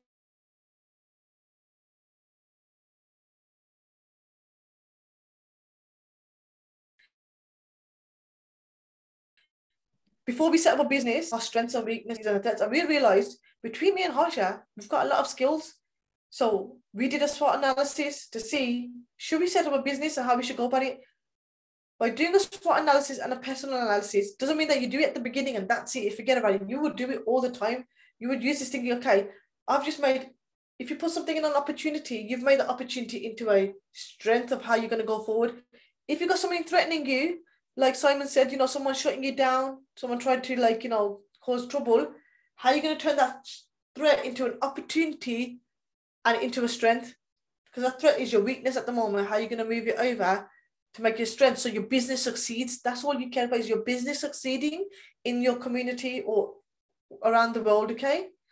So these are the things that you need to factor into your business plan, your business models, and setting up a business, okay? We can go through a couple now if you want. So we're going to talk about it from an immigration point of view, because it's just generic across the board. What would your strengths be from getting that visa or getting a, setting up a business in the UK, or a chance, like, to say it as however you want? So what kind of strengths have you got to get that immigration, like that skilled worker visa, especially with all of the stuff we've been doing this week? So what kind of strengths have you got? Adaptability. You've got adaptability strengths, yep.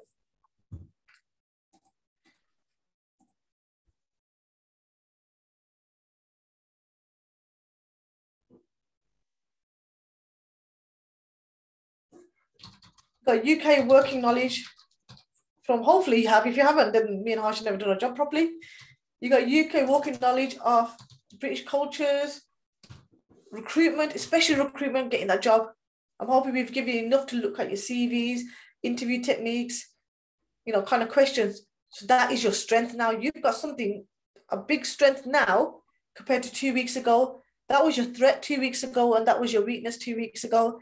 Now you've turned that weakness into a strength by coming onto this course.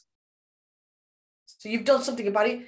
That strength has now turned into your opportunity. When we finish this culture training, it's turned into an opportunity, but you're going to have more threats and weaknesses that you want to add to this opportunity to make sure that you get that skilled worker visa or that student visa or your goals and aspirations to come to the UK. What kind of weaknesses would it be for for you guys to come here? What do you think?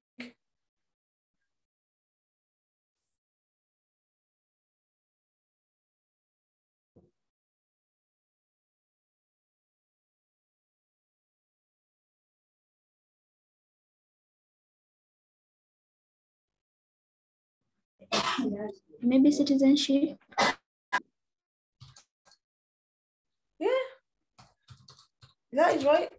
Citizenship is your weakness at the moment, because without that citizenship, you can't move freely around the UK. You have to come and try and work hard for the visa. You might not get any benefits to help support you with your business. You might not get any government grants, funding. You might not even be able to get your business bank account at the moment. You might want to become a foster carer, and because you haven't got a citizenship, you can't be a foster carer because you was going to have that as a business. So there might be some things that might be threats as well that can fall into both. But you can put some of these words into all of them, but word it differently. So your citizenship is a weakness, but it's also an opportunity for you, because that's what your end goal is. Okay, these things are going to help you, because when you do these things, especially if you're coming to the UK, you can look at how you're going to move it all into making it an opportunity and a strength. You need to move the right-hand side over to the left-hand side. Okay? And that's how you need to look at it for business as well. Business or anything in life, a SWOT analysis is really good for you. Any questions at the moment, guys?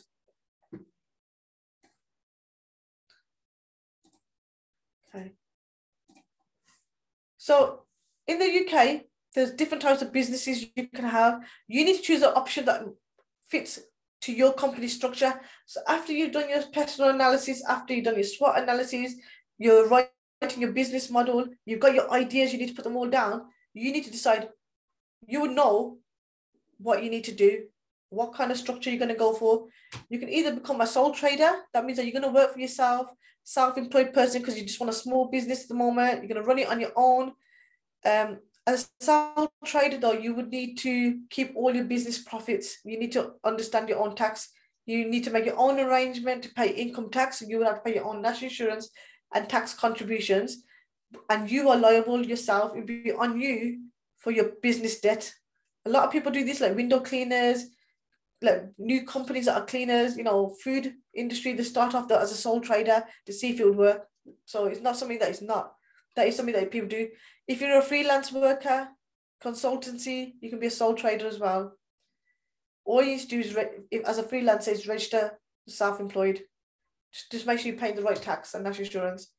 You've got general partnership, which is the business. It involves 2 or more people or individuals setting up together, and it leads to equal responsibility. So if you and a partner want to set up together, you both share the profits equally. You both pay tax equally and you are jointly liable for everything. This is normally for small businesses, a general partnership. You also got a limited partnership, similar to general partnerships, but mainly one of you will take more control to run the business and is personally liable for any debt. The other person is purely liable for like financial stuff or things that only what they've contributed into it. You then got a limited liability partnership. This is a very popular one. It's for people being, it's like a partnership being held liable for the debts. The business is actually liable for it, not you. The business is liable for it because you are going to register it properly like a proper company. So if that company shut down tomorrow, it won't impact you personally. It won't like, they won't come running after you for the money because you've got it all registered properly. Quite popular, that is. You got the private limited ones as well. It's kind of the same as limited companies, but it's incorporated through registration. So you need to have also your company house details, documents. You need to have all the right registrations. And this one is not very used. It's a public limited company. You need to have a minimum capital or share into a business of like about £50,000. You need to have like 25% of the startup cost already. You can't just start a business. So these are the main ones that they use in the UK. Sole trader is the biggest one, and private limited company is usually one, and limited company. Harsh, if you want to add anything to this, because I know you do business with me, you can. Sole trader is also called self-employed. Like if you are a painter, a plumber, you know, like you just work for yourself. You make yourself a website or something. You don't even have to register sometimes as a business. You just work for yourself. You'll have to pay your own tax, like Sophie said. I just wanted to clarify that. And yeah, private limited company is the most popular one if you're doing a proper business. You can register it at Companies House. You know, the other day I showed you the Companies House website, gov.uk again. You can search for any company. That's where you register companies as well, if you want to register a company. And when you register a company, it doesn't really, they don't really check your any finances or anything like that. Anybody can register a company as long as you're not like an international student or something. As long as you got the right to work in the UK, you can register a company, a private limited company. So yeah, the good thing about private limited is, like Sophie said, you are not liable to pay all your debts which you have through the company. Or the company is treated as a separate legal entity. So it is separate from yourself. Company will have to pay. If company owes something, some money to another company or a person, if the company gets shut down, company has to only pay whatever they have. You don't have to pay from your own pocket. That's the good thing about private limited companies. That's, yeah. But anything you brought for your company, like say if you brought desks, laptops, phones, you can't have them. They belong to the company. So sole trader, it belongs to you. But if there's debt, so that your company was in £20,000 debt, and you think, you know what, I need to liquidize my company, shut it down. Anything you brought through the business, through your business account, needs to stay with the business. So you would have to get that back because they need to sell them stuff up to make up for the loss that you gained. So they will liquidize it and sell off all your assets to pay for that. Sole trader is a good one to do, and private limited company is a good one to do. With sole trader, you need to have a lot of willpower, a lot of passion, because you have to do your own national insurance tax contribution. If you don't, you get trouble.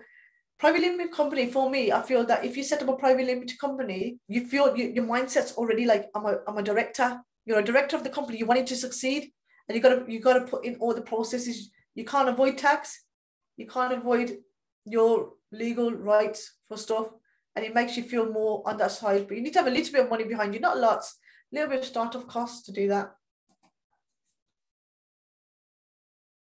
Any questions on that?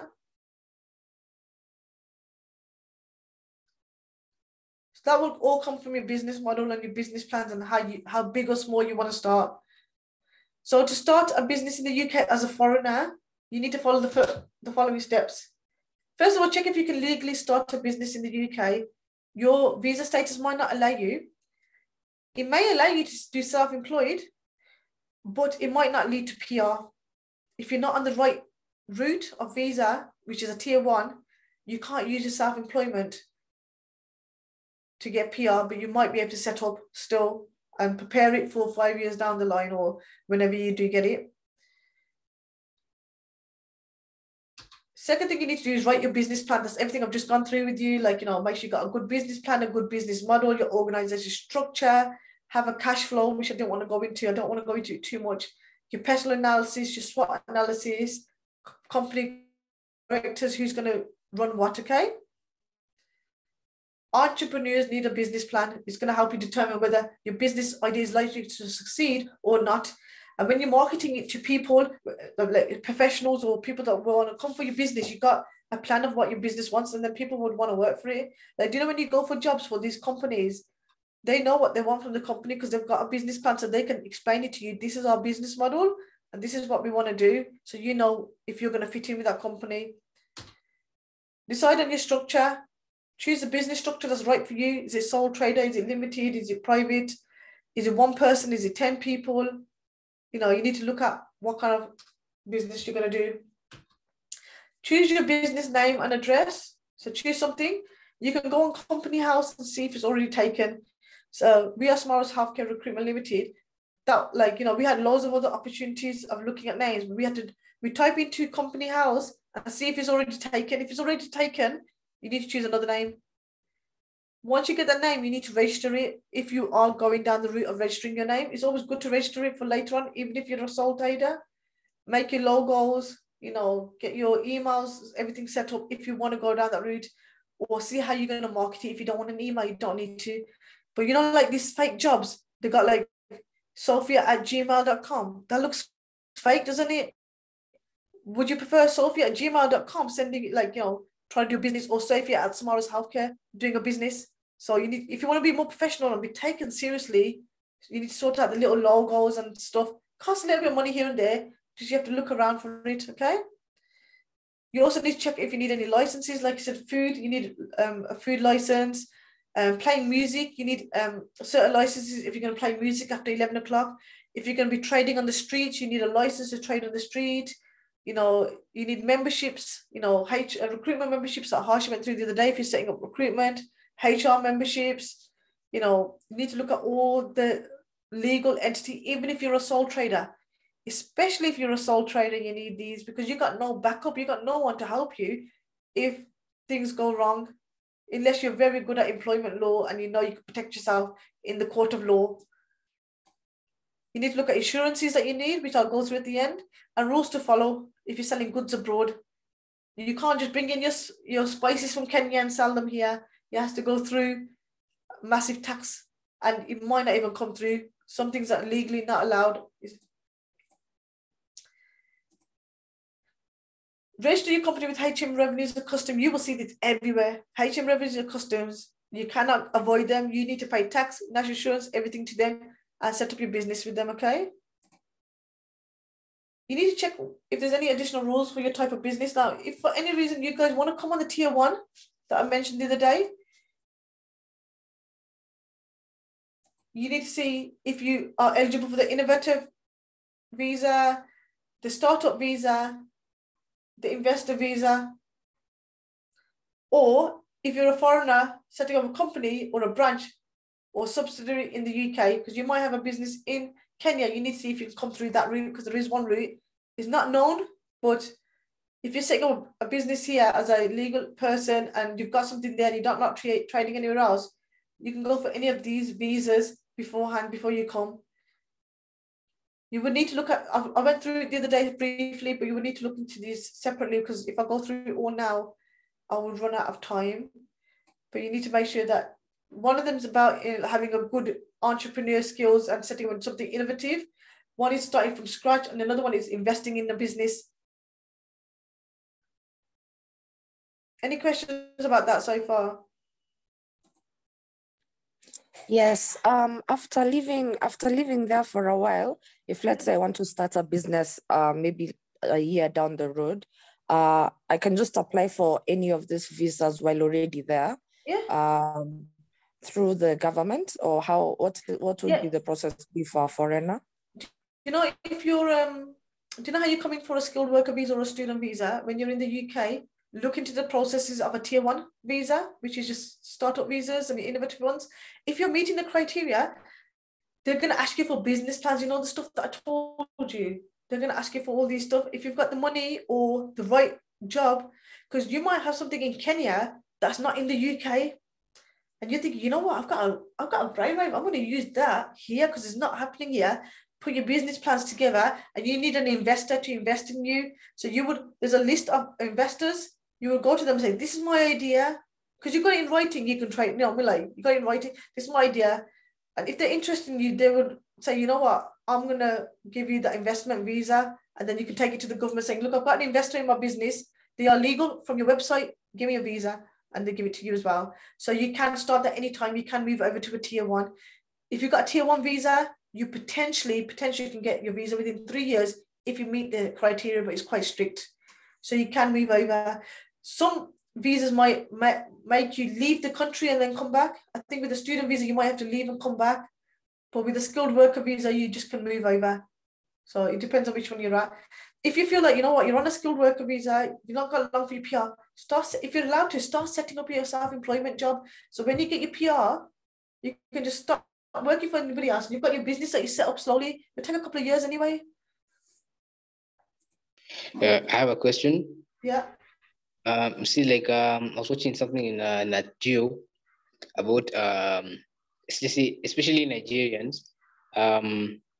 They come with their food stuff. Like, let's say they have like some snails, or let's say like fish, or like all their spices. And I saw, like, for example, if they find like any bacteria or any kind of small thing, like for example, like entering the country, you won't receive anything, and that's going to ruin my business. I can't get it back, right?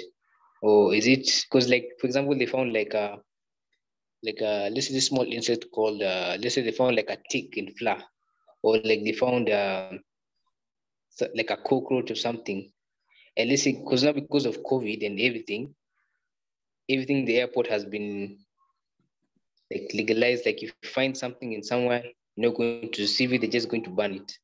You know, so what will happen? In the UK, we were part of Brexit. We used to have loads of trade deals with Europe.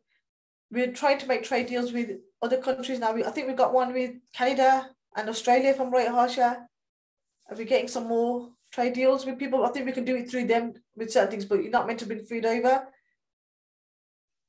Yeah, when you come to the country at the airport or any port, the food, if you're bringing food, they have to be packed by the actual company, and they have to have all the legal details like expiry dates and everything like that.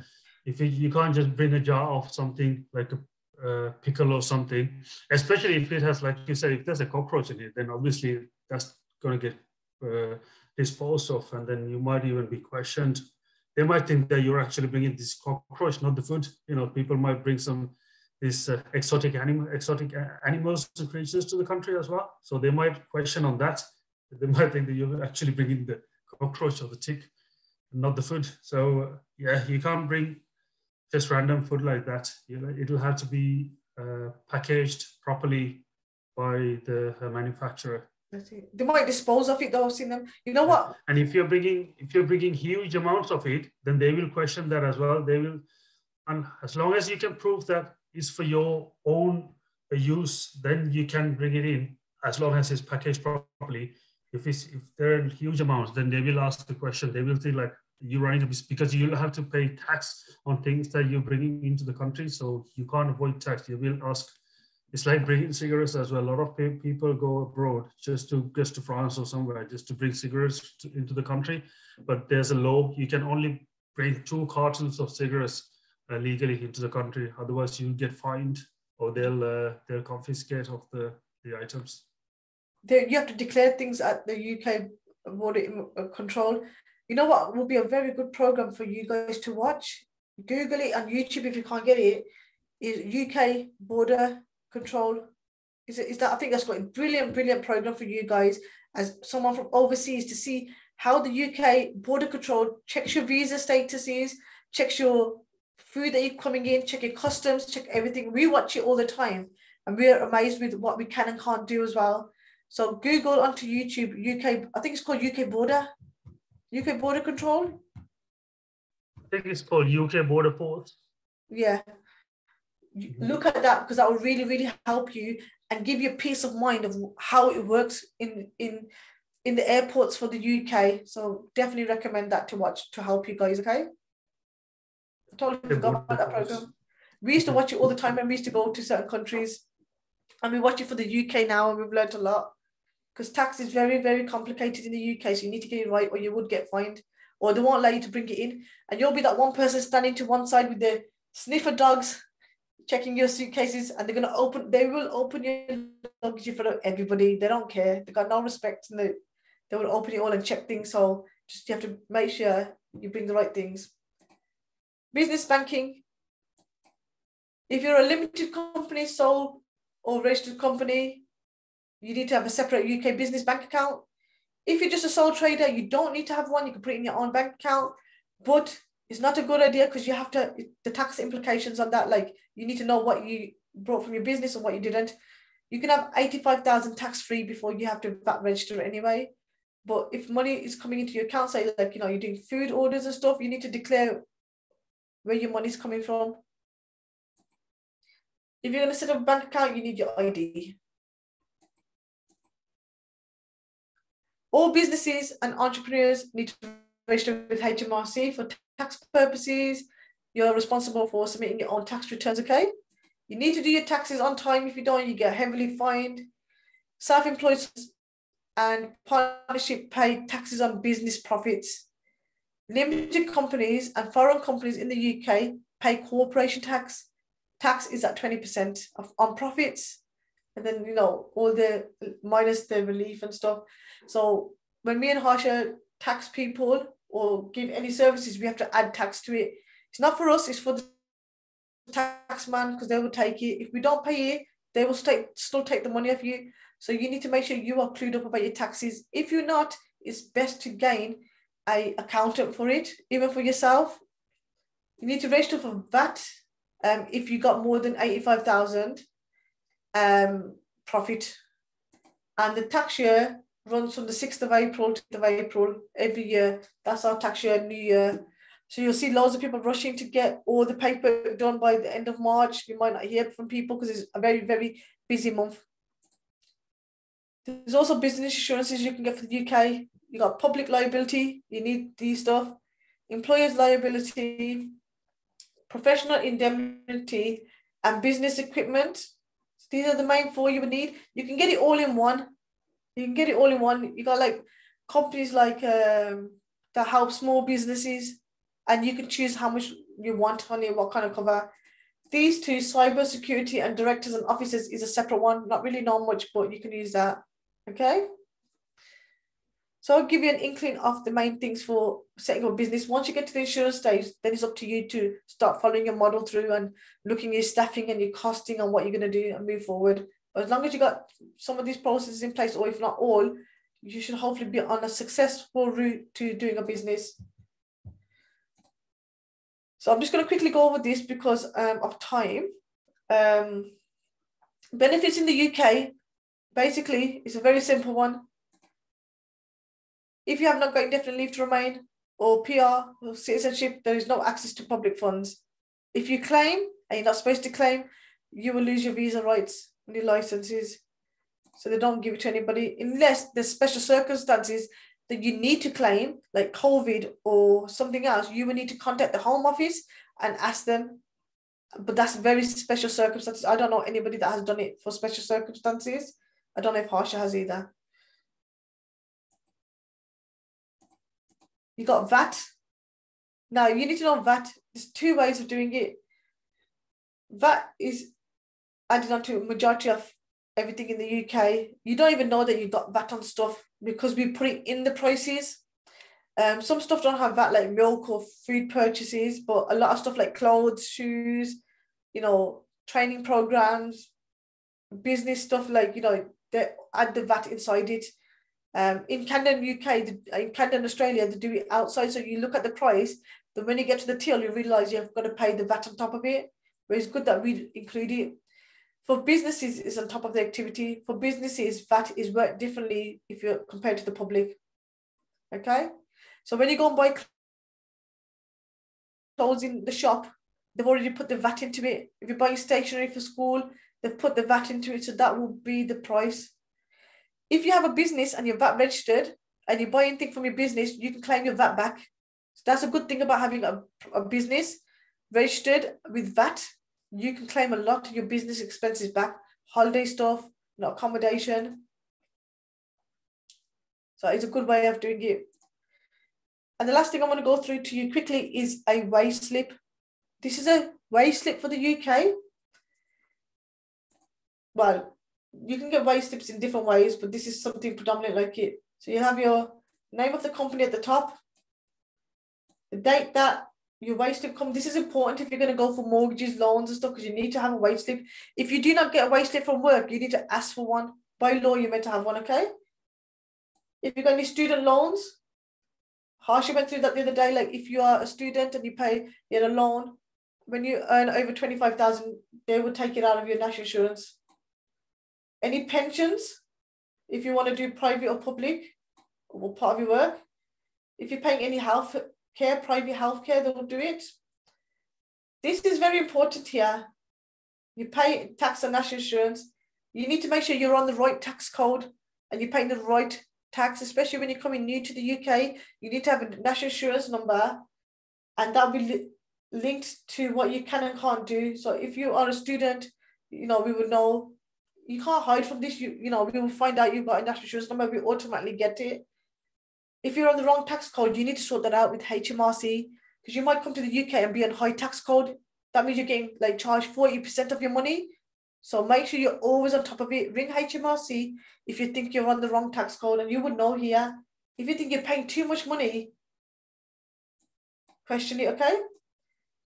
On this side, it will tell you all the money that you get, salary, bonus, compensation, and expenses, what you're getting money for, so you can calculate your own money. Especially if you do agency work, you can work it out.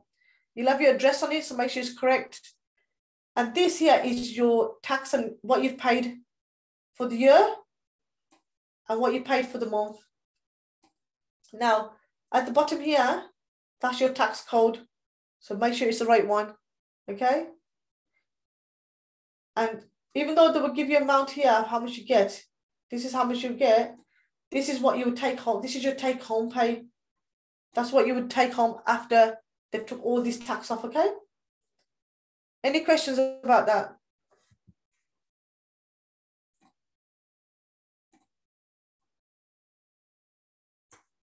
Wage slips are important, guys. Make sure you get them.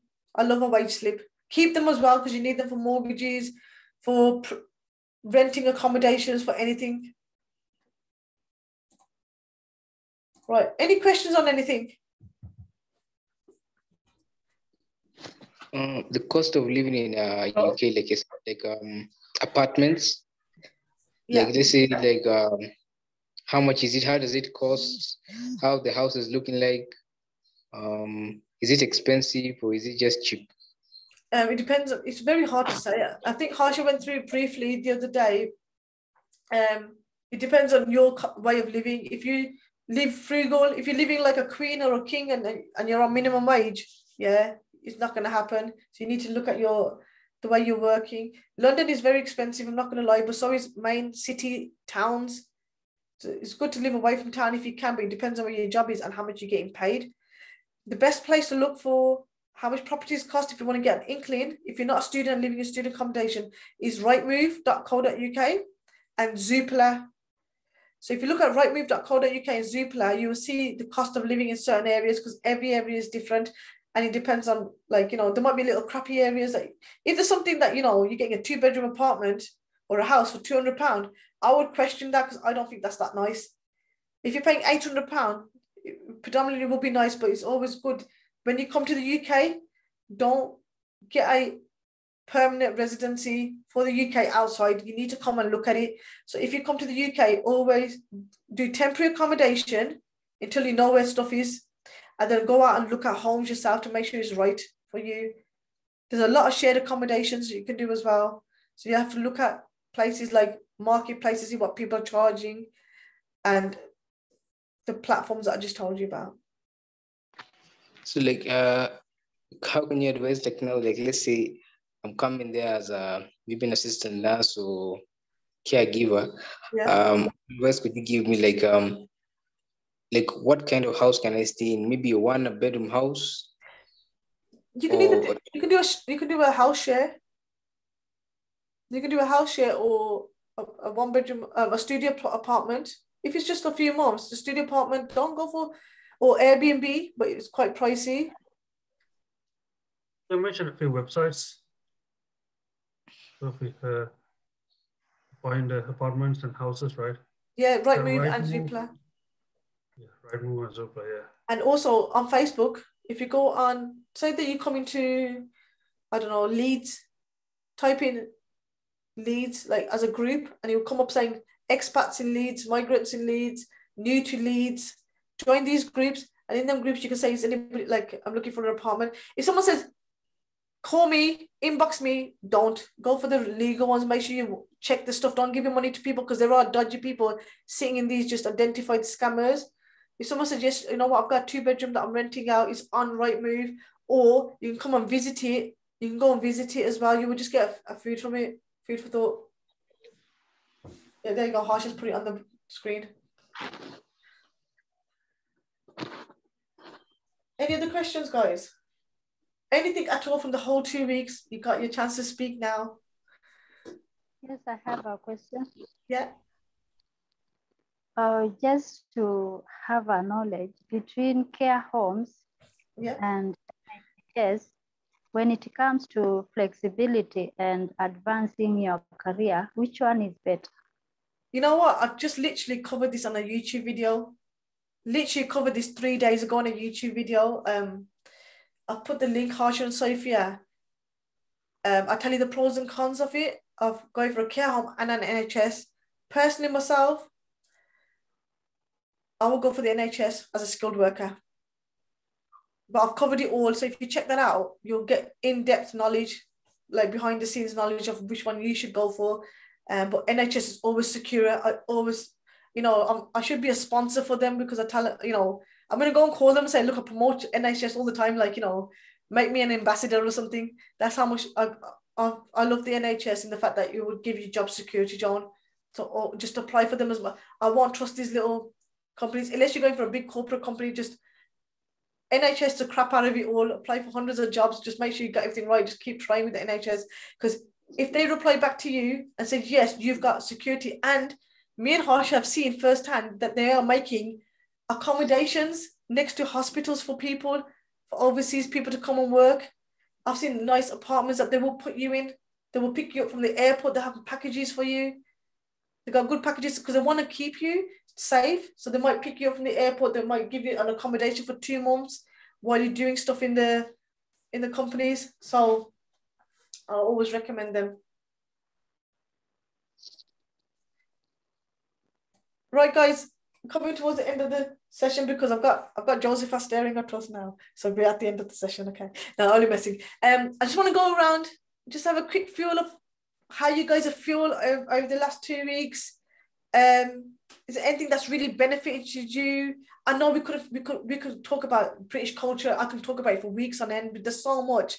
I'm hoping it's giving you a little bit of oversight or insight, shall I say. I'm going to give Joseph some feedback forms as well, because we always want to be better at what we do. So Joseph's going to give these to you guys, and then hopefully feedback to us.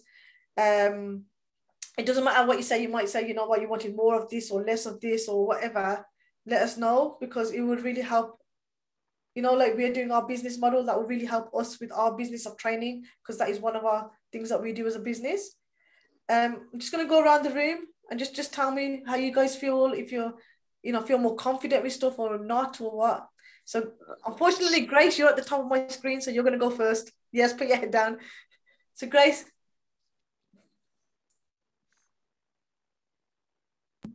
Okay. For me, I think I'm much better than the first day. At least some tension is gone. I know I have at least a hint of how everything works over there. Maybe not everything, but most of the things. And at least I'm able to know how to interact with the people around there, to deal with my own issues. If anything crops up, who do I turn to? How do I go about it? And also the culture around there.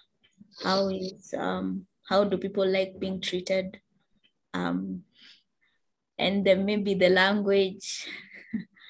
And to understand also, I've understood that maybe even though I hear somebody speaking the what is it called? The roadman language, at least I'll know what they're talking about, and Absolutely. I'll understand maybe here and there, and I'll know the swearing language. It's not it's not a big issue to you.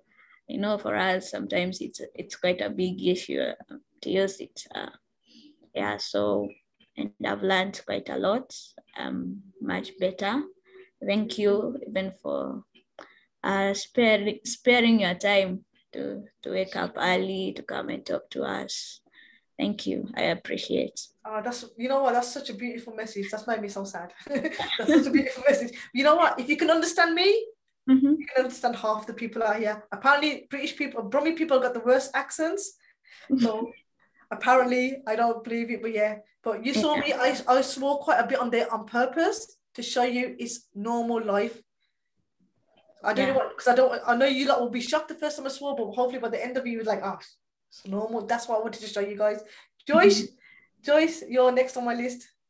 If you can hear me. Yes, you can.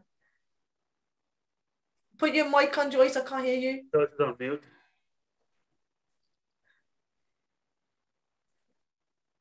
For me, I really enjoyed the training and learned a lot from it. It was so wonderful and professional. Thank you. It's okay. Harsha, I know you're a trainer, but I've got you next on my list. Yeah, no, I just wanted to thank you guys, thank you for giving us this opportunity to not train you guys, discuss with you.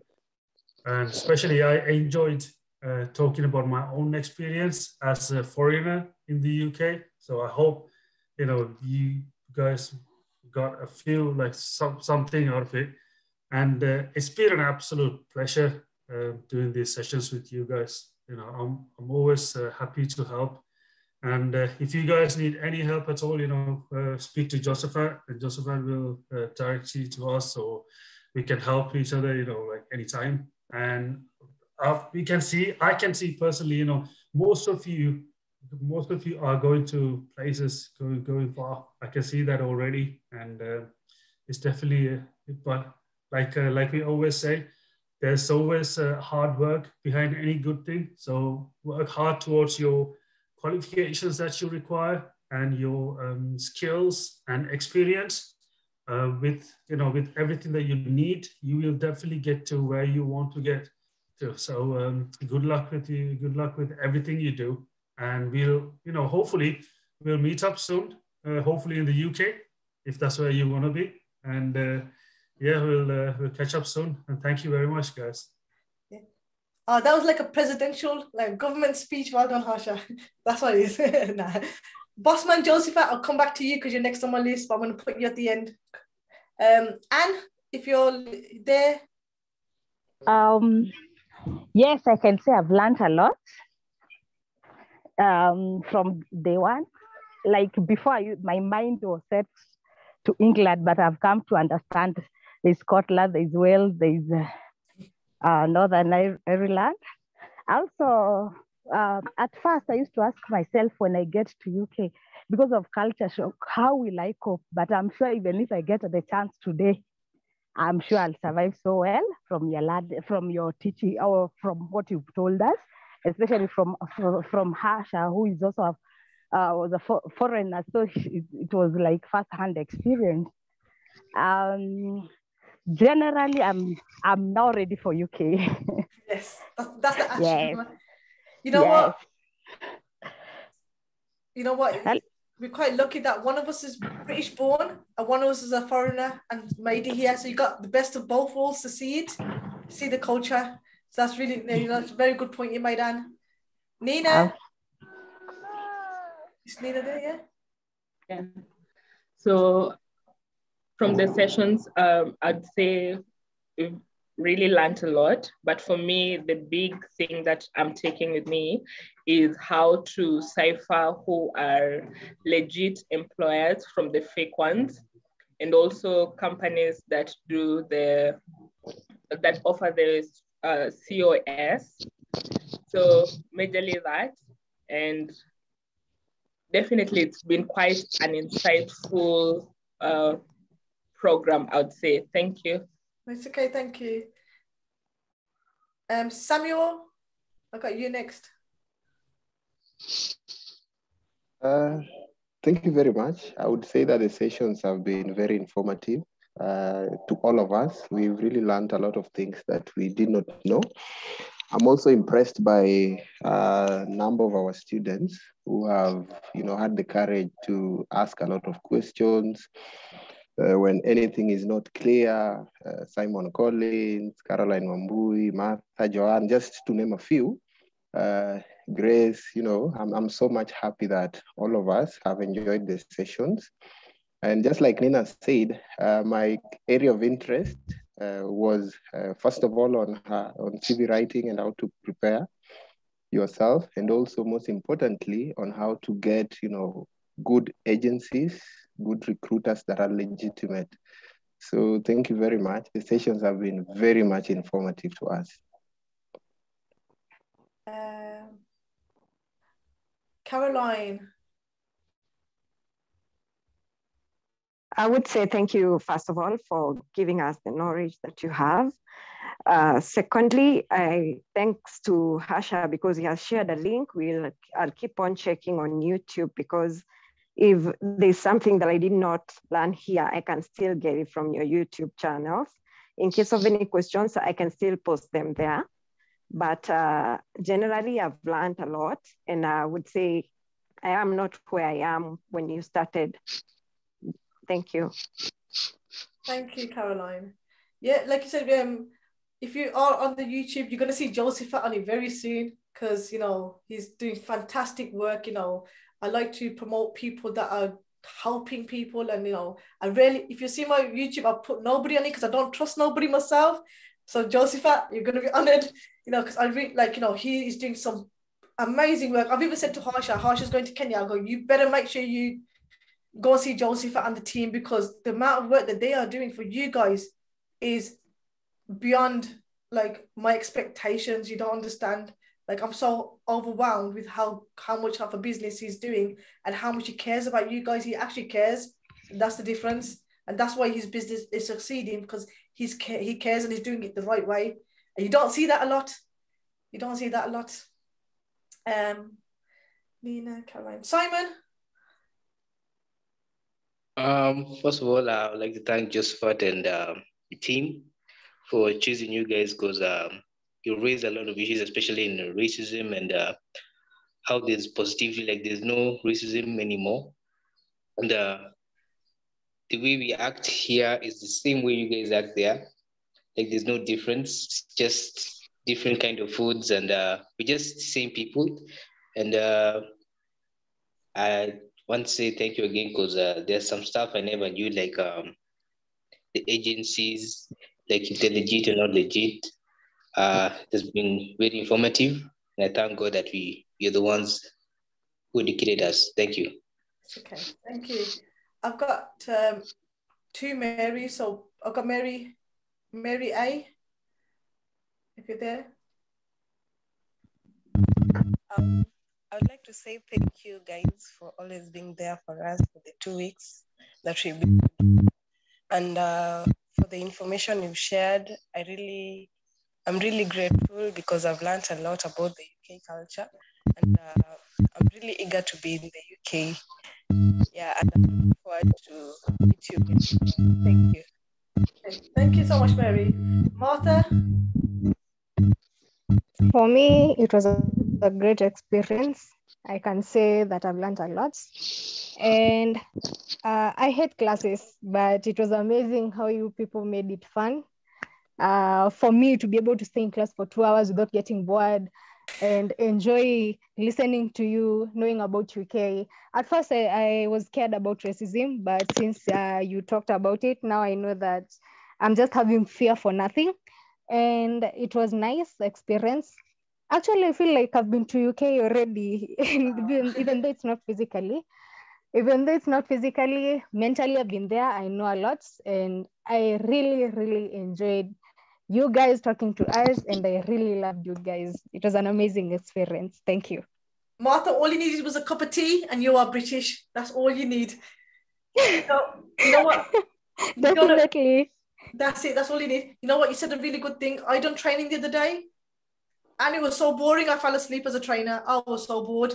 And I was thinking, oh my God. And I said to Hashi, we cannot let these people go to sleep on our thing. Because if we done that, we have not done our jobs. And that's why we tried to make it as interactive, but we had so much information to give you. So thank you for saying that. So I appreciate that. Maybe some of you are sleeping. I don't know. I'll find out in a bit if you don't answer. But yeah. Joan? Okay, both of you, Hasha and Sophia, you fed us with so much stuff, which I believe will be of great benefit to us once we get there. So we enjoyed the session. Thank you very much for your time. Thank you so much, Joan. Sally? Is Sally there? She might not hear me. I'll come back. Sally, come back to us if you are there, yeah? Angela, are you there? Quiet one in the team. Okay, yes, I'm here. So I'd like to say thank you so much for the course. I enjoyed every minute of the lectures, and I have to say I've gained a lot of confidence to take on this journey we're about to have. So thank you so much for that. No worries. Thank you so much, Angela. Just want to let you know, we're not lecturers, we are trainers. There's a difference. We are not boring, we are fun. Woo. So we always like to be known as a trainer. So if I love being a trainer. I'm scared if someone said to me I'm a lecturer, I'm like, oh my God, I'm not a lecturer. I don't wear this, the brown Mr. Bean clothes. That's what lectures in Britain looks like. So no, thank you so much, Angela. Nancy? Is she there? Yeah. Yes, personally, I'd like to say thank you. I've learned a lot, including the seasons in the UK, writing a CV, how to start a business, and many more. So I'd like to say thank you. No worries. Thank you, Nancy. Joy? Hi. I think what I'm most, grateful for is the fact that we could, as naive as we are, we could ask questions and you'd answer them without making us feel like we're dumb or like we're inexperienced. And they were really fun. Like you said, you guys were fun trainers, not just boring university lecturers. And I feel like you've really, personally, I thought I knew a lot about the UK and I didn't. I only knew things on surface level, but you and Harsha have made it very, very intricate and very detailed. And I think that really means a lot because now we're not as naive as we started last Monday. And I'm sure everything that you two have taught us is gonna apply when we succeed and move to the UK. I hope to see you guys too when we're successful after we get there. Yeah, thank you. Definitely, Joy. Thank you. I'm glad you said we're fun because my kids do not think I'm fun. Harsha don't think I'm fun either. I'm glad you said that. It's on recording now. Claire? Is Claire there? Don't know if Claire's there. Olivia? So I've been with you guys for a very short time, but I feel like I've gained so much in those few days, and I think it's so unfortunate I wasn't able to be there from the very beginning.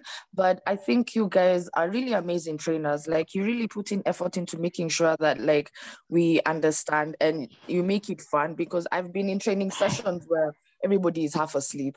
And I just appreciate that you guys put in the effort to make sure that we are present and participating.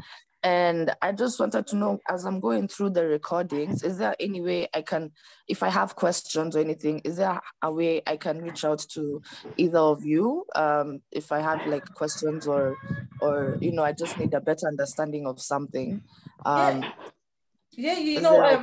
We've still got links with Josephat, like, you know, Bossman Josephat. So anything you want to say, just go to Josephat, because he might have a few questions that you might want to come to us. Are you okay with that, Josephat, for them to do that? Yeah.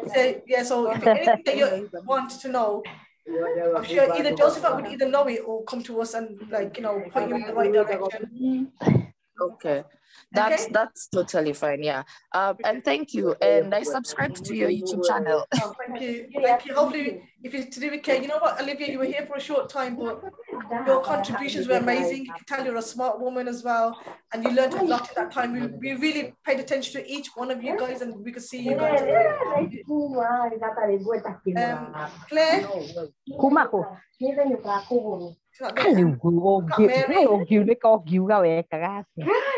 to take your mic off. Yeah. Mary, are you there? I don't think she's there. And I got Mike. If he's there, because I know he's doing the recording and working. Oh, she's there. Yeah, I'm doing the recording, but I'm here. Yeah. Thank you, Sophia. Actually, to be sincere, I'm very sad. I'm very sad that I won't be seeing you again. But I'm sure we are going to have further interaction, and we'll get to see you. I don't want to remain this sad for so long. I thought you were say, "Harsh, I'm very sad you didn't do a good job." I was thinking, what? But now back to the session. I think you brought out the full package of what intercultural, training entails. We've had previous sessions. It was not this interactive and elaborative as you brought it out. You've covered a lot of key aspects that we really needed our students to know, from education to visa application, UK experience, contract negotiation, interview techniques, and even dating. You get.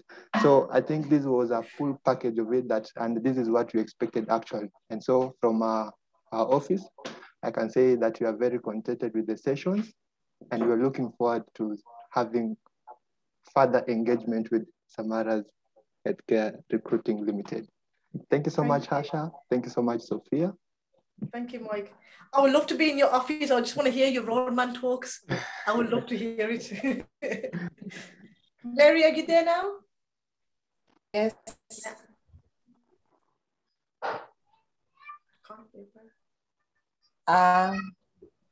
I'm thankful for the knowledge and information that I now have about the UK, and I'm looking forward to work in the UK as a caregiver.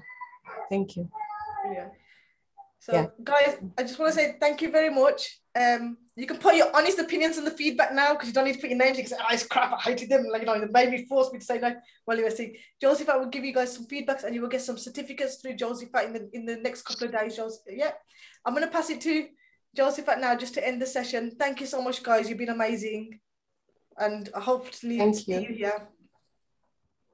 Well, thank you so much, Asha and Sophia, for being a wonderful partner in this session, cross-cultural training and orientation from Monday up to today. This is just about the beginning of our interaction, working relationship, and professional engagement. This is the beginning. I must also thank you because when in the course of looking for people to work with, we are bound to do due diligence. We are bound to get people who would be able to meet the expectations of our clients and candidates and partners. And I must report that you are just the best. You're just the best. We got I got three companies and one individual whom we were to work with in this. We chose you because, number one, you are in line with what we are doing. You are recruiters, you are in healthcare sector, and that is the sector that we are promoting here also. Further to that, I would also love to say that what we are doing, we are not businessmen per se, actually. We are more of a humanitarian agency from the background of volunteerism and from our other organization, Center for Africa Volunteers. Many a times, we hear of corruption, and corruption gives birth to the demon called joblessness or underemployment here in Kenya. This is an aspect that make our young people and old people alike move to other countries, and indeed, majority to some countries that are enslaving our people. Our young women are dying. Our young women are being raped. Young men are being enslaved and being overworked and being underpaid in the Middle East. It is with that pain and concern that we deliberately chose to provide different routes and avenues through which our people can benefit in countries that honor human dignity, honor human rights, and give value, put value to humanity above everything. With that background, that I'm also again saying and calling on our candidates that our level of interaction is not only as a client, but as a partner. To be honest with all of us, we have an agenda. We have an agenda of making human race better. We have an agenda of integrating humanity to realize that we all belong to one race, the race of humanity. And so as we are challenging people to work in either Germany, in USA, in Canada, in the UK, we are building a global community that when we come together at that global arena, we can champion for something positive and influence policies even at the United Nations at the global levels. Because it starts with one person, 2 people, 3 people, and I'm glad now we are more than thousands of people just from this community that we have here. And so Asha and Sophia are friends again. When all of us moved to the UK, the honest truth is they will be able to help you a lot more because of the friendship that we've created. If you want to change the job after honoring the contract that took you there, this relationship is still being advanced to greater heights and to greater levels, coupled to other people. Now, I'm calling on us students and candidates again, that the work that we are doing is a work that if we had all the powers to influence and dictate things the way we want and the way you so desire, it would be like 2 weeks or 3 weeks, you are in the UK working. But things cannot go that way. For example, when we started the program, we had a number of employers that we had contracts with. But again, an individual, for example, who desired to hire a person to go work with them in their homes cannot do that by law right now. It is only companies that can do that.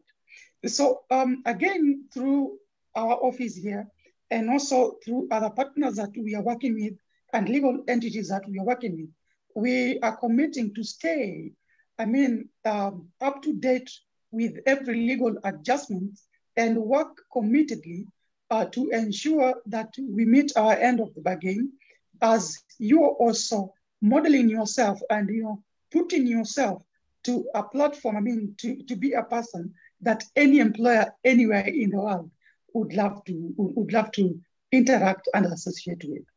So, ladies and gentlemen, from next week, I advise us by end of next week, whether you've done IELTS or not, kindly let's work on on our CV, as we've been guided here. Let's work on our cover letters as we've been guided here. And we honor human dignity and human rights and privacy. But we are asking you, and with this ask, we are assuring you that we'll be using your data and your information to your best interest that we signed together in the contract that we have. So I'm asking you to send 2 copies, a PDF and a word of your CV, and also cover letter to Nina. You can do that at your pace through next week, because we'll start, posting them where we need to post them. And also, majorly, we're going to be working, as in partnership. You've got to do your efforts.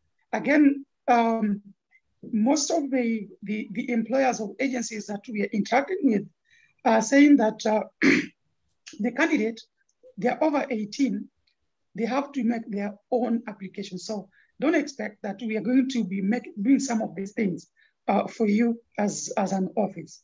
So we're going to point you to the right direction.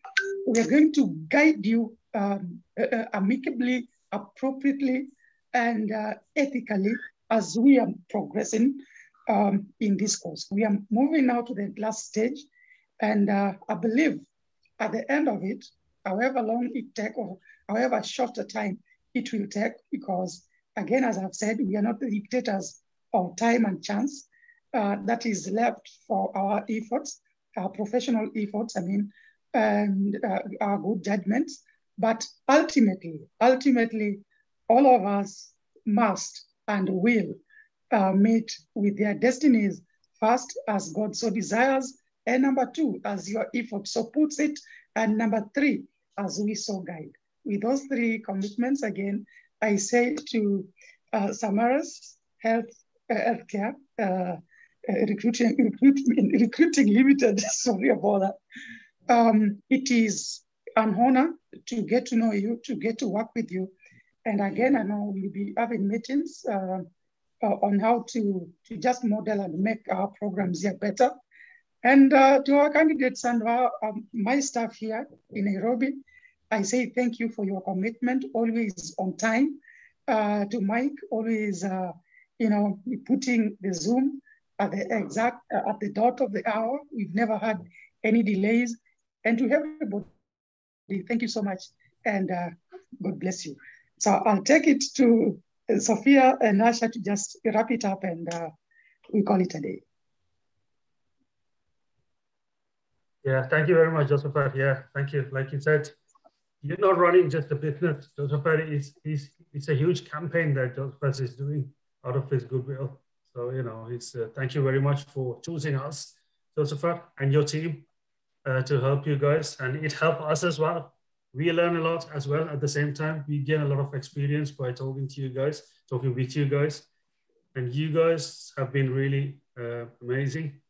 I'm impressed. Hopefully, we'll come. I might be in Kenya as well, like I told Joseph a few days ago. I might visit for personal reason, but I might get to see you guys. But before that, you might be here as well in the UK. So we will definitely meet up soon. And good luck, and God bless you guys. Yeah, thank you so much, guys. I'm really sad myself, because by day 10, by day 1, you're all scared, and then to see the progression of you guys by day 10, I'm proud, like a proud mom. I'm not that old, but a proud mom, but I'm sad as well, because I hopefully get to see you all soon. You never know, we might do more things in the future with Josephat, that he might need us for you guys on any level, because if not, we'll see you on this side or anything. I wish you all the best, guys. You know what? Don't let nobody put you off your dreams. Yeah, work hard. If you can't do the skilled worker routes, look at alternative routes like student visas. Some of you can come on the student visa and stay. Trust me. Yeah, Yvonne said as well, you got 10-year routes. You got so many routes to the UK, and it's growing. If you're going to come, the best time to come is now, because they're giving you so many options, because the UK needs it, okay? So do everything in your power. Research, work on your CVs, absolutely everything to make your dreams come true. And even if it's not the UK, you've got other good countries like Australia, New Zealand, USA, and America, USA, and Canada, sorry, you know, to try and help you guys gain more exposure and settle in the country you want. And I wish you all the best with everything. Thank you. Thank you, guys. Thank you. Thank you. Bye.